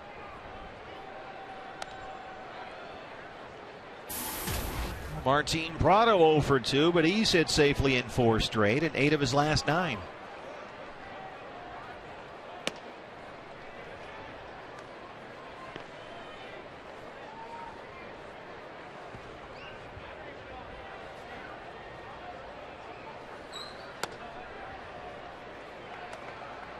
Dan Herron, an all-star for 3 consecutive seasons, 2007, 8, and 9. Those last 2 with the Diamondbacks after his trade from Oakland to Arizona. Lifted down the line and right without a play. Among the players the D-backs sent to the A's for Dan Herron, Brett Anderson and Carlos Gonzalez. His numbers as a Diamondbacks, his first 2 full seasons with Arizona, over 200 strikeouts both years, including 2009 when he was 5th in the Cy Young voting and led the league in WHIP. Hard to right. Earth is there, and it's a 1-2-3 inning for Herron. We are through 6. Diamondbacks trail the Nationals 1-0.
Up at one of the 16 interactive kiosks right here at Chase Field during any Diamondbacks regular season home game. Tonight's contestant will take home a Martin Prado game piece, and some lucky fan is going to ride to the ballpark in a clunker tomorrow and go home in a brand new Ford Fusion from Sanderson Ford. Giving the car away finally. Fan Appreciation Day. Yeah, that's big. Wait for that all year. Woo. Brandon McCarthy so far has given up only 3 hits. He has walked 2, but one of those hits, a Denard Span triple to lead off the 6th. He came in on a Zimmerman ground out, and so it's 1-0 Nationals as we start the 7th, rolling along here. Wilson Ramos, Chad Tracy, Steve Lombardozzi, 6, 7, and 8 in the Nationals 7th. Ramos walked his last time up, 0 for 1. First pitch swinging, roll to shortstop, Gregorius. And there's Ramos being very careful to run on that hamstring injury. It looks like he's not hustling, but he's been told to take it easy. And that's a quick out, number 1. That created a little bit of an issue earlier this season. Davey Johnson was away from the team taking care of some family business, and Randy Knorr, the bench coach, was the acting manager. And Bryce Harper had been told to tone it down a little bit on routine pop-ups or routine ground balls hit right at an infielder. You know, don't bust it down the first baseline. Save that knee that was injured earlier this season running into an outfield wall. And obviously some miscommunication. Randy Knorr didn't like the effort he saw from Bryce Harper. Said that perhaps he would get benched in the future if he ever did that again. But my understanding is Bryce Harper was told to back off on those routine outs, try to save himself a little bit. McCarthy behind 2-0 here to Chad Tracy. Well, Ramos really hurt himself badly earlier in the year, left hamstring strain. He missed most of the first half. He's been a great bat for them since he's come back. But he says he's actually pretty frank about it. He says he's kind of afraid. He says he wants to be able to run hard and have his legs respond and not have that fear, the fear that he'll get hurt again. And he said, when I run hard now, I'm scared of getting hurt. And before, when I ran, I didn't have that fear. And that's something that he's admitted he has to get over, which I guess is natural. I mean, eventually you have to reach the point, right, where you just turn it on and cut it loose. I think back to my very first knee surgery when I was a freshman in college and was on the crutches, and I just didn't feel like I had any strength in my leg. I don't mean to paint her in a bad light, but my mother actually came up and kicked the crutches out from under me one day. Tough love. That one is hit hard to right field, and it is in the pool. Chad Tracy, the former Diamondback, with his 4th home run, and it's 2-0 Washington. And that was launched out of here on a rope.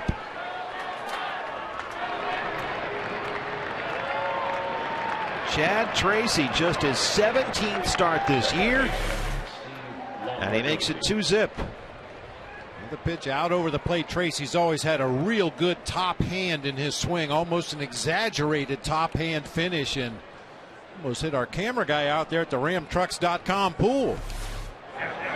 Man, look at the reaction of his teammates. We mentioned it before. Tracy hasn't played much. He's basically a pinch hitter at this stage of his career. Get a start here, get a start there, but very valuable member of this Nationals ball club. That veteran presence, that steadying presence, very even-keeled player. Only his 6th start all season at first base for the Nationals. Owings from the edge of the right field grass has it for the 2nd out. Diamondback bullpen getting busy down there as McCarthy is just under 90 pitches. Josh Colmenter from the right-hand side, Joe Thatcher from the left. So let me get this straight. Your mom went up and kicked you in the knee? No, she knocked the crutch out from under my arms and made me stand on my surgically repaired knee. Now, the only reason I gave her a pass on this, other than the fact she was my mom, she had had several knee surgeries, and she knew that even like Wilton Ramos is going to find out, there comes a point where you're as good as you're going to be. So go ahead and let it go. I mean, you know, there's that fear. You remember that pain when you blew out the hamstring or blew out the knee or whatever the injury was.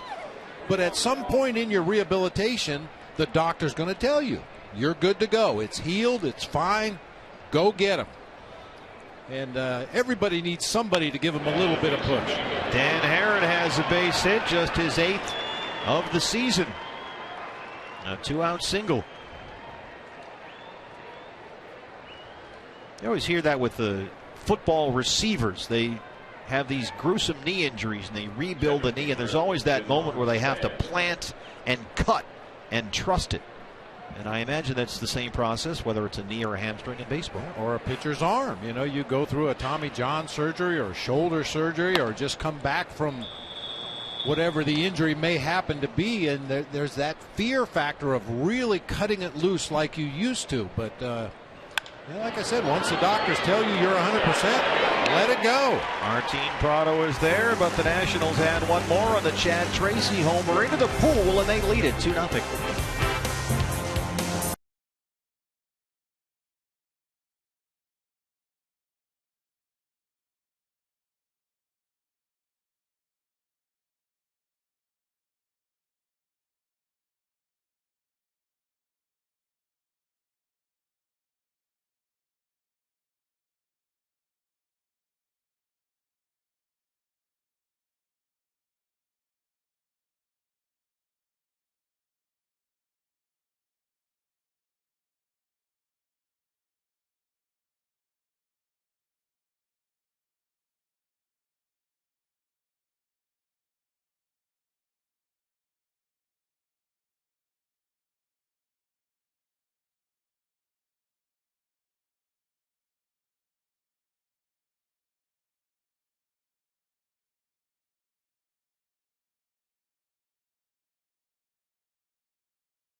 Nationals 2-0. Dan Herron has set down 7 in a row, and 13 of the last 14 Diamondbacks hitters he has faced. And so far he has outpitched Brandon McCarthy as Joe Borowski joins us. Although, Joe, Brandon for a while there, let's see, retired the first 11 he faced. He was really pitching well for a while there. I thought overall, it was a fantastic outing by him. And I think each of his last several outings have been very good. I think that's what they envisioned when they first signed him.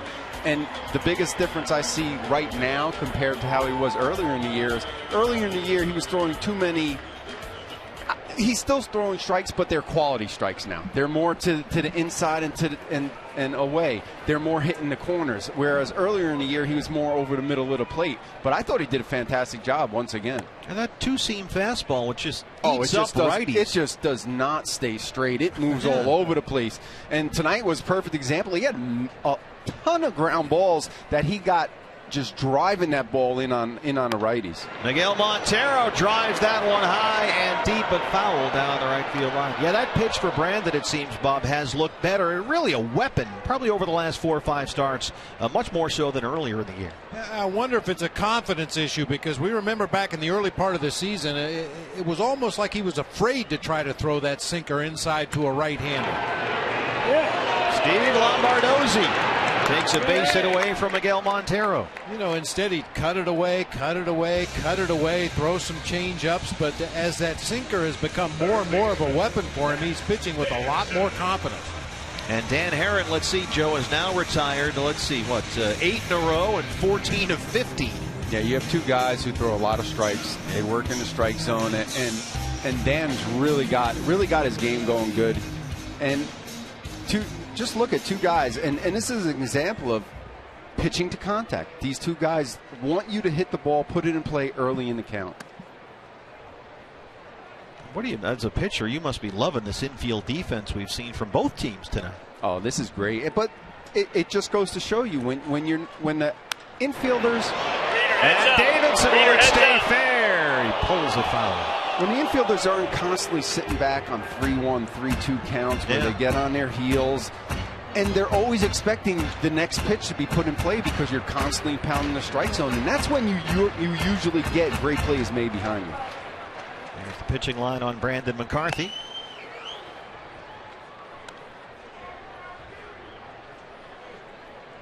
What's it like playing in the final weekend of the year when you're crossing off another day here?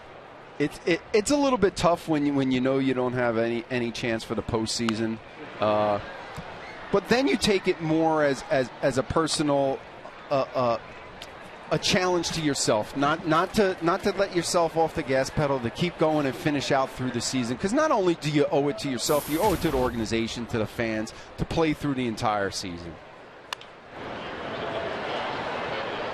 And it's also a stepping block to next year. You want to end on a good note. You don't want to end knowing that, well, I left a little bit in the tank. I could have finished a little bit stronger. You go all the way through and you get yourself prepared for next year as well. 1-2 to Matt Davidson. So it's interesting you say that. I saw a quote from Mariano Rivera today, and he said, "I have nothing left." And he was being serious. And he said, I used everything I had every year, all the time. At this point, I've got nothing left.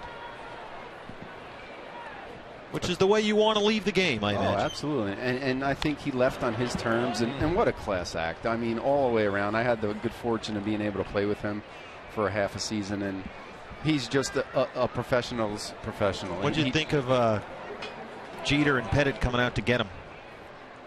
I'll tell you, when I saw how Mariano reacted to that, that is truly how Mo is. He's very emotional like that. He's very close to his friends. Jeter and Pettit he's been with since the mid-'90s with the Yankees, and I thought it was a pretty cool gesture right there. You know, 3 guys that have been through everything with the Yankees since the mid-'90s, and to go out like that, it's just a special thing. You want to talk about a massive adjustment for an organization. Oh, yeah. Since the mid-'90s, there was no question who was going to pitch the 9th inning if the Yankees had a lead late. Now that's wide open moving forward. And he was a failed starter, and he was just kind of screwing around one day playing catch, and all of a sudden the ball started to cut. How come I never found that, just screwing around playing catch? He called it a gift from God. It just all of a sudden the ball started cutting while he was warming up one day. And it's amazing to watch other guys who have cutters in the game. You know, I don't think anybody can duplicate the type of command he had with it. He could throw it in, out, up, and down, and with unbelievable command. Nowadays, you see a lot of times guys throw cutters, and they're not quite sure where it goes. You know, they don't have a true idea of hitting that glove every time. Mo, without question, he knew where he was throwing that ball. Well, how many times have we heard this year, whether it's a D-backs pitcher or one of our opponents, I left a cutter up over the plate. It's not an easy pitch to command, but for Mariano Rivera, it was just like second nature. Chris Owings, base hit. That ends a streak of 9 straight, set down by Dan Herron, and Owings is 2 for 3. Is he the greatest player at his position in baseball history? Oh, that's a tough one. Not the greatest player, but the greatest at his position. I would give him the nod simply because of his postseason numbers and what he was able to do in the postseason, and to be able to do and perform at such a high level for an extended period of time it's just. I would give him the edge simply because of that. Just a high standard year in and year out. He didn't have off years. His standard was so high, and he pretty much hit that level every single year. Longevity and consistency at that high level that you're talking about. And with one pitch. And the funny thing is, I remember talking to Joe Girardi, and he would tell me the story that Mo would come in every year at the spring training, and he'd want to work on a sinker. or another pitch. So they would amuse him and let him do it in his bullpens, and they would always tell each other, well, when the season starts, we know we're just going to put down cutter every single pitch. Yeah, sure made it easy for the catcher giving signs. Did you have to manage a certain way against him, knowing, well, he's coming in, the game's over? Does that change the way you manage a game, managing against Mariano? Oh, I'm sure it has many times for teams in the American League. Obviously in the World Series in 01, different situation. Our guys made adjustments to Mo. They knew what was coming and what was going to happen if they didn't make the adjustments. And thank goodness for veteran teams, guys realized what they had to do to be effective against Mariano. And a very rare bad throw to second base on a bunt attempt. As you know, Joe, he was one of the he probably would have been a great center fielder. He's just a tremendous athlete. Well, there's talk he might play center field in Houston tomorrow. Joe, thanks. We'll see you on Diamondbacks Live after the ball game. All right, guys.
Roddick and Carissa Thompson, and they bring you all the scores, news, and highlights you need. Catch Fox Sports Live nightly on Fox Sports 1. The pretty fountains. Oh, Dan Herron, BB. Ooh. I mean, he is dealing right now. Only 4 hits at 1 point. Before that, 2-out single by Owings in the 7th. Herron had retired 9 in a row and 15 of 16.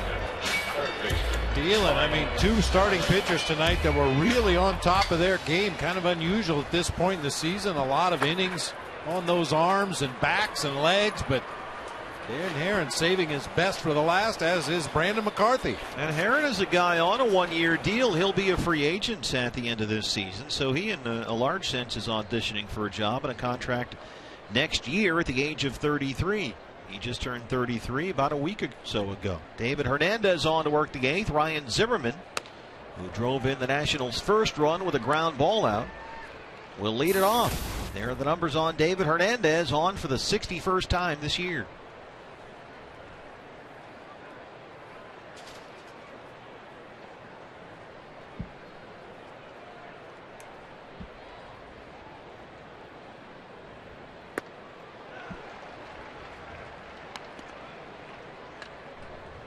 Well, McCarthy had good success against Zimmerman, and so far David Hernandez using the same approach. Just keep the ball away. You can see where Zimmerman stands in that right-handed batter's box. He's well off the plate, has that big leg kick. Just pounding away at that outside corner. Looks at strike 3. Zimmerman is hitless in the series. 1 up, 1 down for Hernandez. Time for the results of the old AT&T Twitter poll question. We asked you, without Diamondbacks baseball, what are you going to do? You're going to count down the days to spring training, and we'll see you at Salt River Fields. That was a close winner over completely lost. I think I'd vote for that every Twitter poll. Completely lost. Jason Worth. Worth singled in the 4th. He's 1 for 3.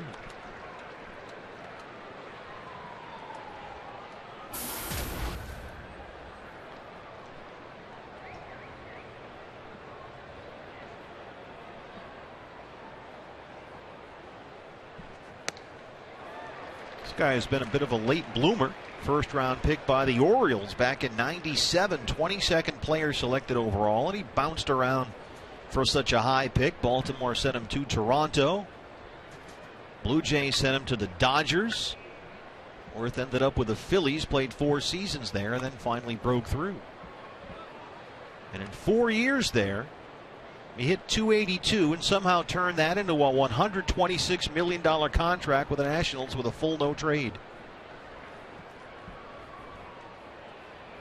And he has had a big year. 2 strikeouts for Hernandez.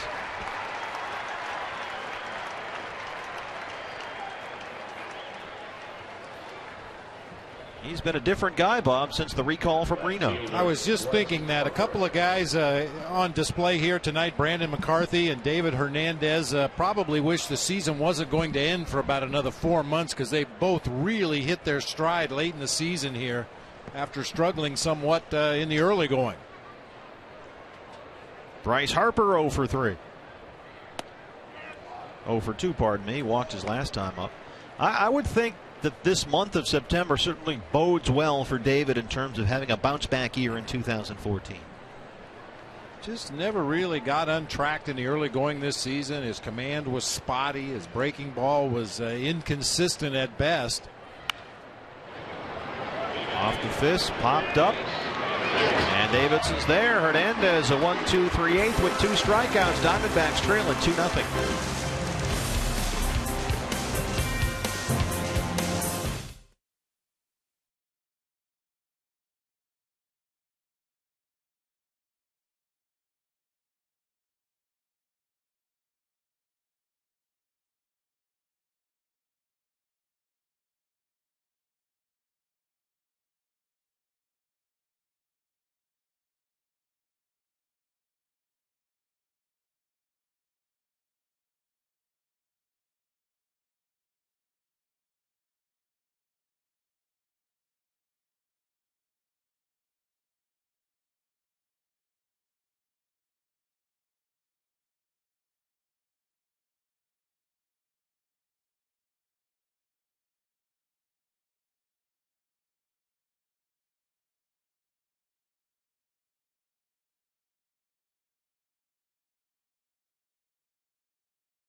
Arizona through D-backs Baseball Academy, presented by Grand Canyon University.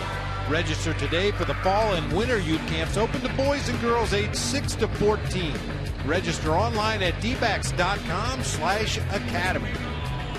Well, Dan Herron pitched 7 shutout innings of 4-hit ball. He had 5 strikeouts, and as the Diamondbacks open the home half of the 8th, they will do so against a new pitcher. The former closer for the Nationals is on. Drew Storen, 1-0 with 9 holds and a save since his recall from AAA Syracuse in the middle of last month. Pitcher spot is due up for the Diamondbacks, and Willie Bloomquist will step in and pinch hits to open up the Arizona 8th, down 2-0.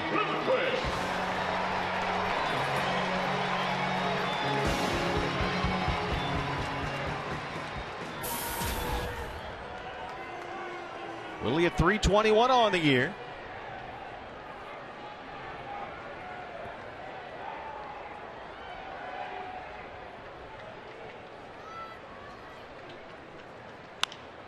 First pitch swinging, lifts it into center field, drifting toward right center now. And Span and Worth get all confused out there. That almost dropped in. Jason kind of gave up on it at the last minute and then turned around to see what all the fuss was about. Yeah, it looks like Span's calling for it all the way. Looked like he was going to defer to the taller Jason Worth, and at the last minute goes down below waist level and make that catch. Woo! Well, they're all smiles out there now as they get the first down on one pitch. Here's Adam Eaton, who's 0 for 3.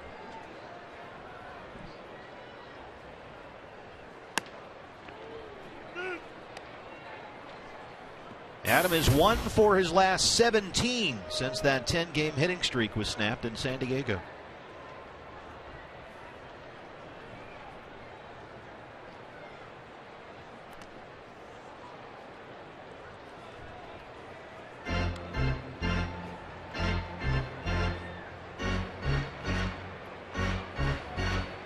Drew Storen's a guy that was a #1 pick on a Stanford. Very highly regarded reliever, considered the closer of the future. Then a few bumps in the road, and they decided they needed to go get somebody. And they added Rafael Soriano. And Storen, as we mentioned earlier, has been part of this year in the minor leagues. And for those of you who have paid close attention, Drew Storen has changed his delivery. He used to have that real low leg kick, barely picked his front foot up off the ground as he delivered toward home plate. Has a more traditional leg kick now out there on the mound, maybe trying to generate a little more velocity, maybe improve his balance a little bit.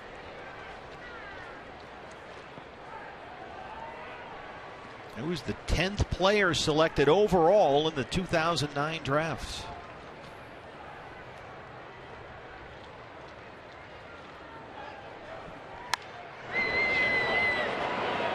Yeah, if you remember earlier this season when we saw Drew Storen, we kind of compared him to Bronson Arroyo because they were polar opposites. Bronson Arroyo would lift his left leg way up over his head, and Drew Storen would barely pick his foot up off the ground, but now has gone with a much higher leg kick, pulling that knee up into his midsection before striding toward home plate. He was drafted just 7 spots ahead of A.J. Pollock. And he strikes out Adam Eaton, 2 down. Do you think that's somehow connected to his struggles? Who knows? When you start struggling, you'll search for anything.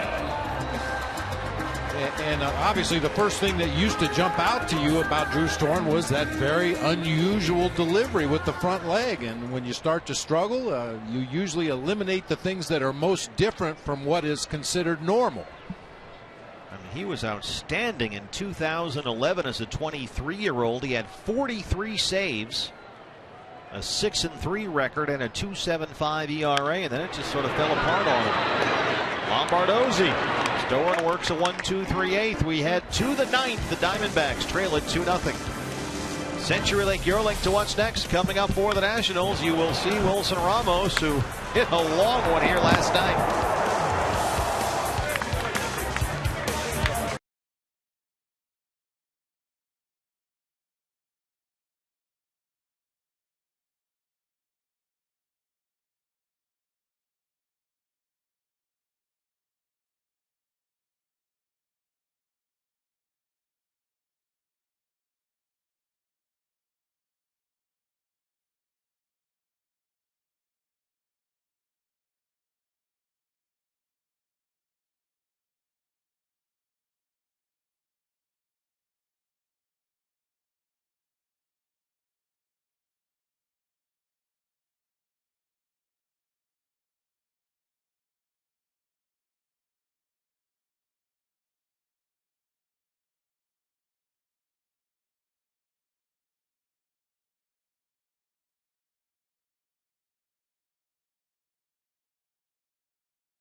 To 2011, when we were successful, we kind of had a 7, 8, 9 pretty much set up. It was pretty solid, and they outperformed well.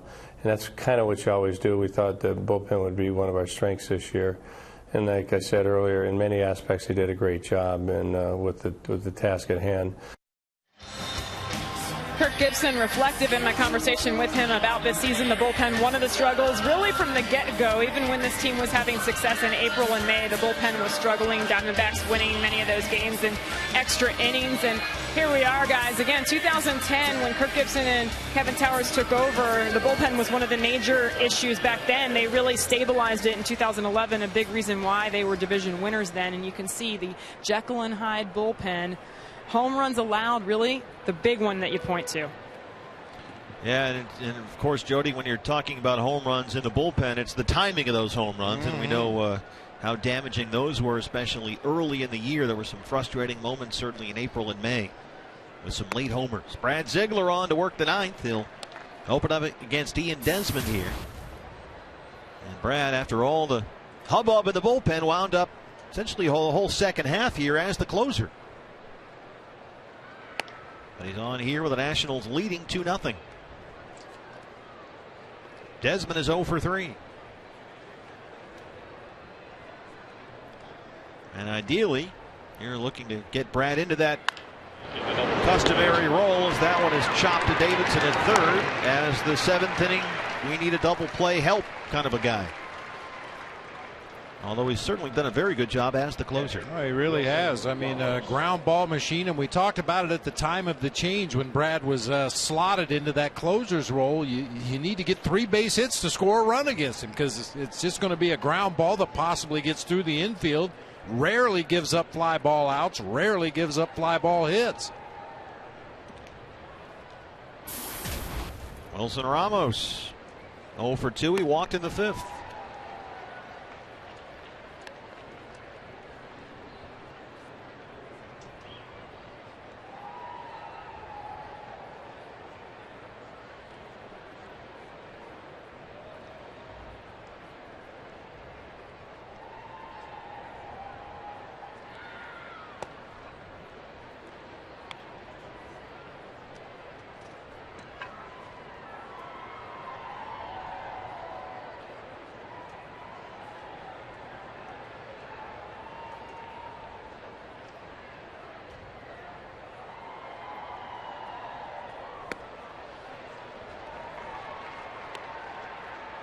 And even for a guy like Brad Ziegler, I think this year's been somewhat of a learning experience for him. In the past, he's basically been a 2-pitch guy, that heavy sinker that gets a lot of ground balls, that flat slider that can sweep across the plate away from the righties, like that. But he started to throw more changeups. It's been a really good pitch for him, especially against some of those tough left-handed hitters. He felt he was getting a little too predictable and needed a 3rd pitch to give hitters a different look. Ram Truck's tools of the trade. Some outstanding infield defense tonight from both sides. Ian Desmond has had a great night at short. And he's got an assist from Chad Tracy over there, his first baseman, on a few of those plays, picking throws out of the dirt.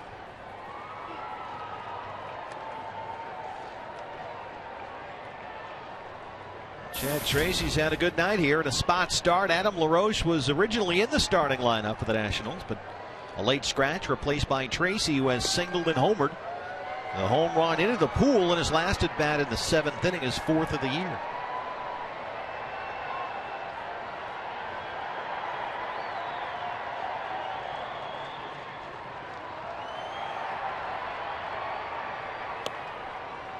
This was Chad Tracy's last time up.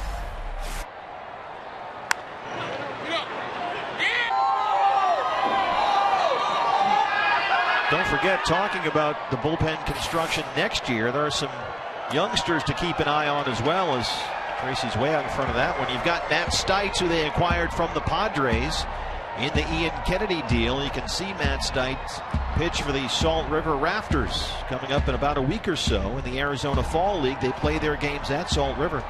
Matt Stites, who Kevin Towers had said might be the future closer on this ball club. They've also got Jake Barrett on that team. Those are a couple of guys, Barrett and Stites, who very well could factor into the bullpen next year.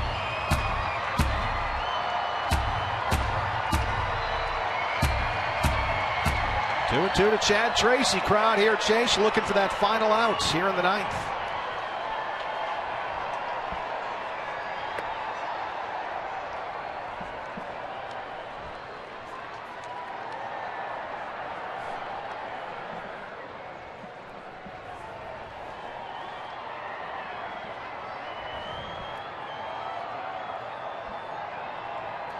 Three-two pitch.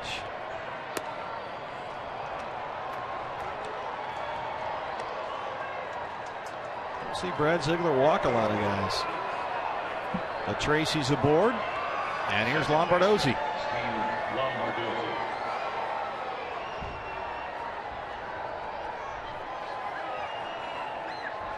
Steve Lombardozzi has had a productive second half. He's at 253 on the year, but about 300 since the All-Star break. He's a nice guy to have on your roster. Just 25 years old. He's started games this year at second base, left field, third base. He's played shortstop before as well. A 19th round pick in the 08 draft out of St. Petersburg College.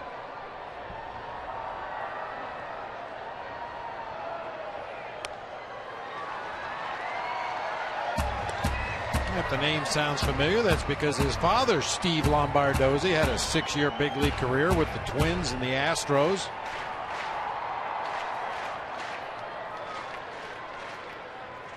Ziegler ahead 0-2. Tracy on first. Base hit. Tracy stops at second. Parra quickly back in. And the Nationals have a pair of 2-out base runners. Hey fans, the video game that puts you in the owner's suite is now available free on iPhone and iPad. Build your own stadium. Make the decisions to guide your team to the World Series. Just download MLB Ballpark Empire. It is free today. So Ziegler got a ground ball and a strikeout, but he walked Tracy. Lombardozzi is singled. And Zach Walters will hit for the pitcher.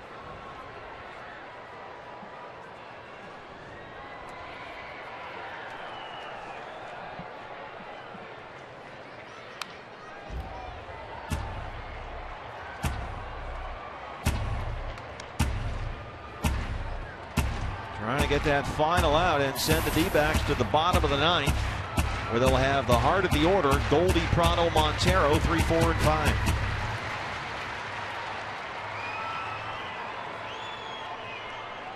Zach Walters, 24 years old, out of the University of San Diego. 9th round pick in the 2010 draft. This is only his 5th major league plate appearance. Former D-back farmhand. Went to the Nationals in a trade that sent Jason Marquis here to the desert.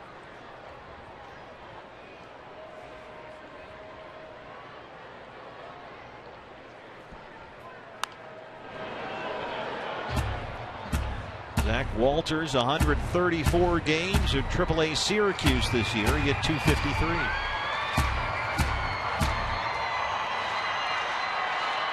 Good power. He had 29 homers at AAA this year.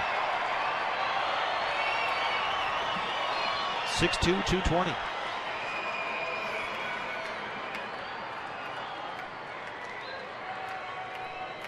One and two. Roller back to the mound. Ziegler kicks it. Now it's time to recover. Goldie gets the foot down, and they strand the walk and the single. We go to the bottom of the ninth. The Nationals lead the Diamondbacks 2-0. Leading off. One more shot to earn some more MVP points. It's Goldie to lead off the ninth.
with only 4 hits.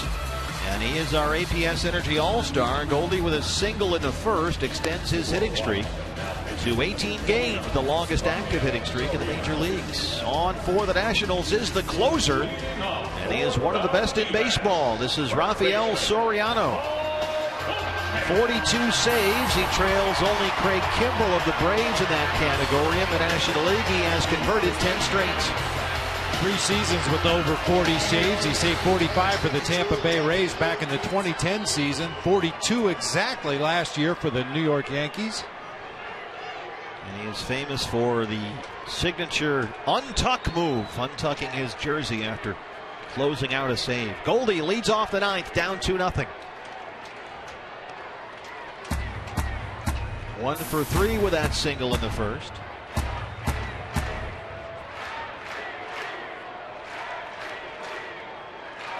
And the MVP chant can be heard here at Chase Field. 1-1. Goldie 36 homers, 36 doubles. Only the 3rd Diamondback to get those numbers. Joining Matt Williams in 99 and Gonzo in 01. Drives that one to center. Span backing up. 1 away.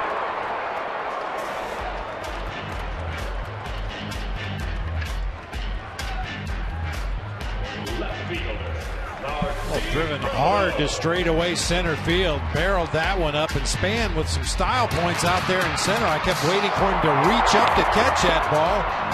He just stuck the glove out there about waist high, made the catch as he ran right into the barrier in center field. Well, he used to patrol that massive center field at Target Field in Minnesota, so he's used to covering some ground. Martin Prado 0 for 3.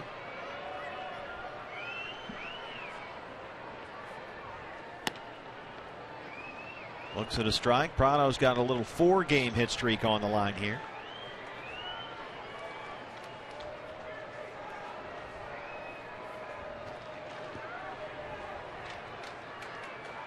Diamondbacks need a base runner.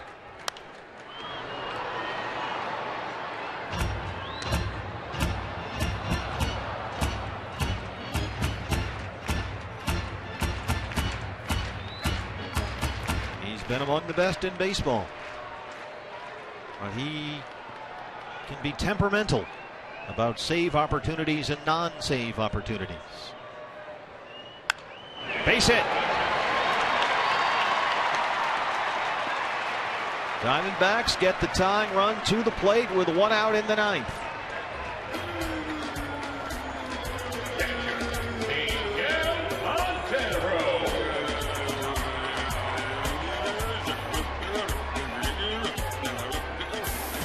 Miggy 0 for 3. He is 0 for 7 in the series.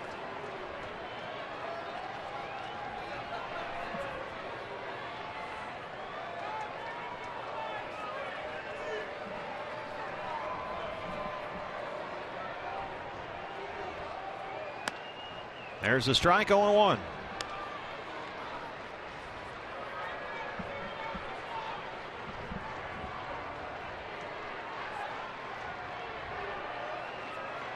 Goldie drove one to center to lead off the inning. Let's see if Miggy can get a hold of one here. Count is even, 1-1.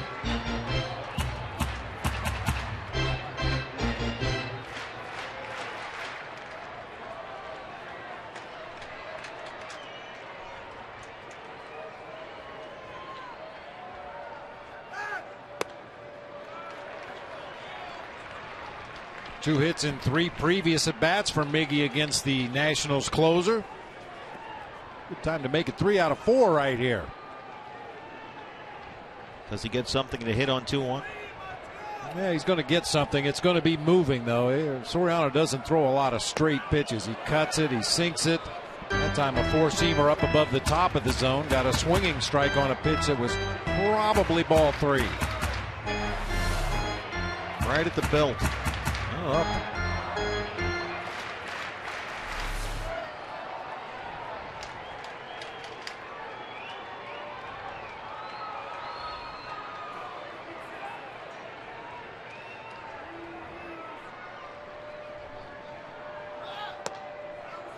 It's full. Matt Davidson is on deck.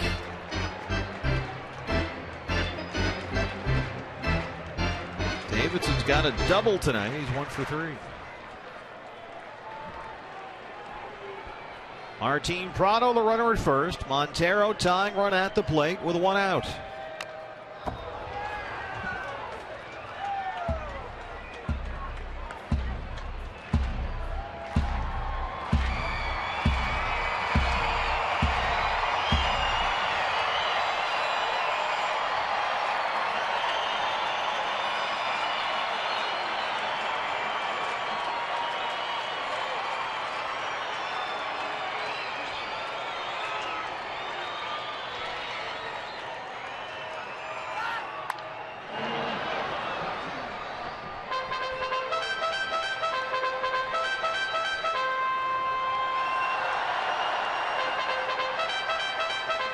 Eighth pitch of the at-bat on the way from Rafael Soriano.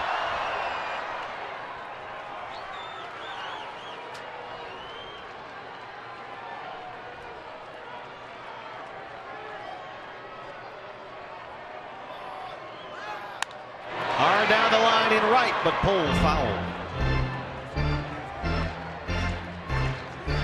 He saw what he liked right there. Cutter just kind of fluttered up there in the middle of the plate about belt high. Maybe just couldn't stay back long enough to keep it fair. Toronto on first after a 1-out single.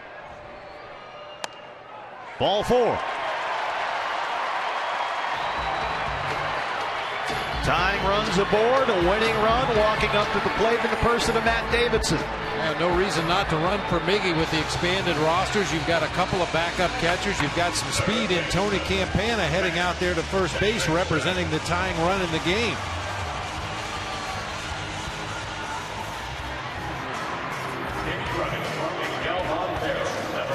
So it's Prado at second, Campana at first. He's the tying run. Matt Davidson, the winning run at the plate with 1 out in the 9th. And 1 for 3, a double in the 4th.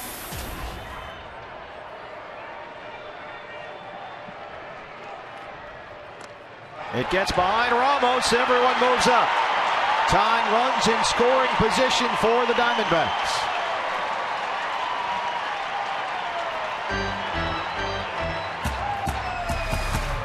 Boy, that's huge. Soriano just spikes that ball in the dirt over near the left-handed batter's box. Ramos could not get across to the backhand side quickly enough. Moves the tying run into scoring position. Prado at third, Campana at second. Anything through the infield certainly ties the game with Campana's speed. Matt Davidson, good numbers in these situations. He's ahead 1-0.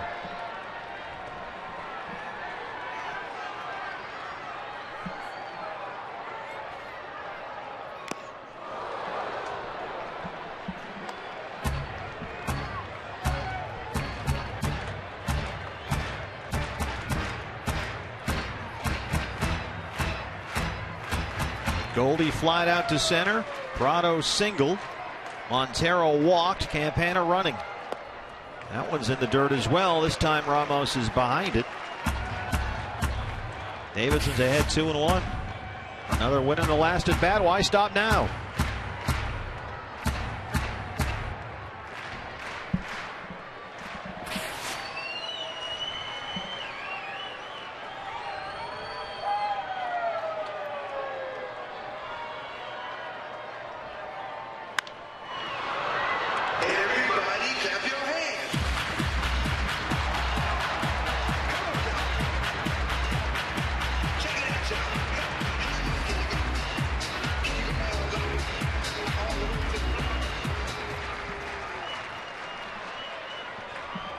Matt Davidson, since his recall from Reno September 3rd, 3 homers, 10 RBIs. Up in a huge RBI spot right here. 2-2 pitch.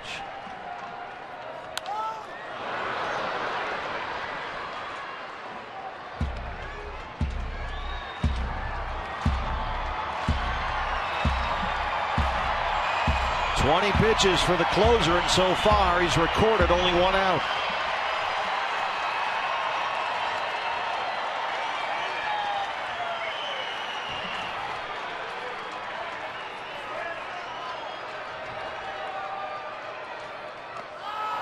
Can't hold up.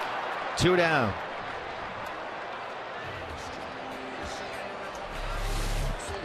Had some good swings at fastballs earlier in the sequence. Soriano goes with a slider, buries it in the dirt. Matty just can't hold up his swing. Well, here's Chris Owings, who's had a good night. He doubled in the second and singled his last time up. He's 2 for 3.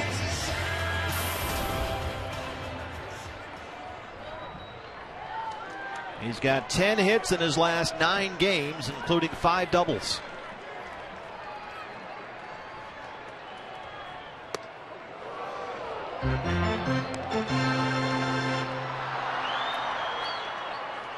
The Pacific Coast League MVP. He hit .330 at AAA Reno. Was second in all the minor leagues in hits. One through the infield here, ties the game.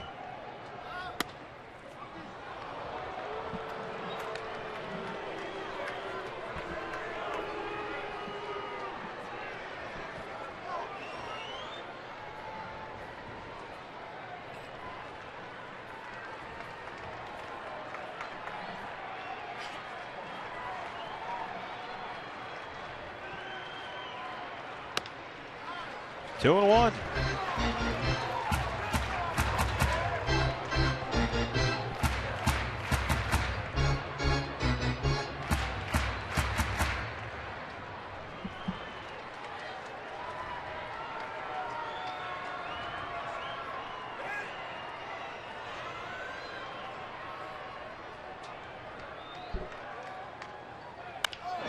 Off the fist, foul.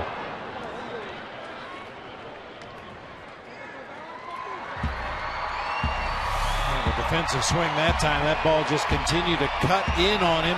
Pulls it foul down that third baseline. I'll tell you what, Tony Campana, we know, has great speed at second base. He's getting a huge lead out there.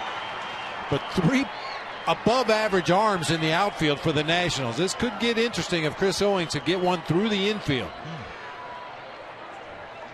2-2. Lifted in the air to left center field. Bryce Harper wants it. And that's the ball game. Soriano strands the tying runs in scoring position. He will untuck. And the Diamondbacks have dropped the first 2 of this final series of the year. 2-0 here. Each team left 7. 6 hits for the Nationals, 5 for the D-backs.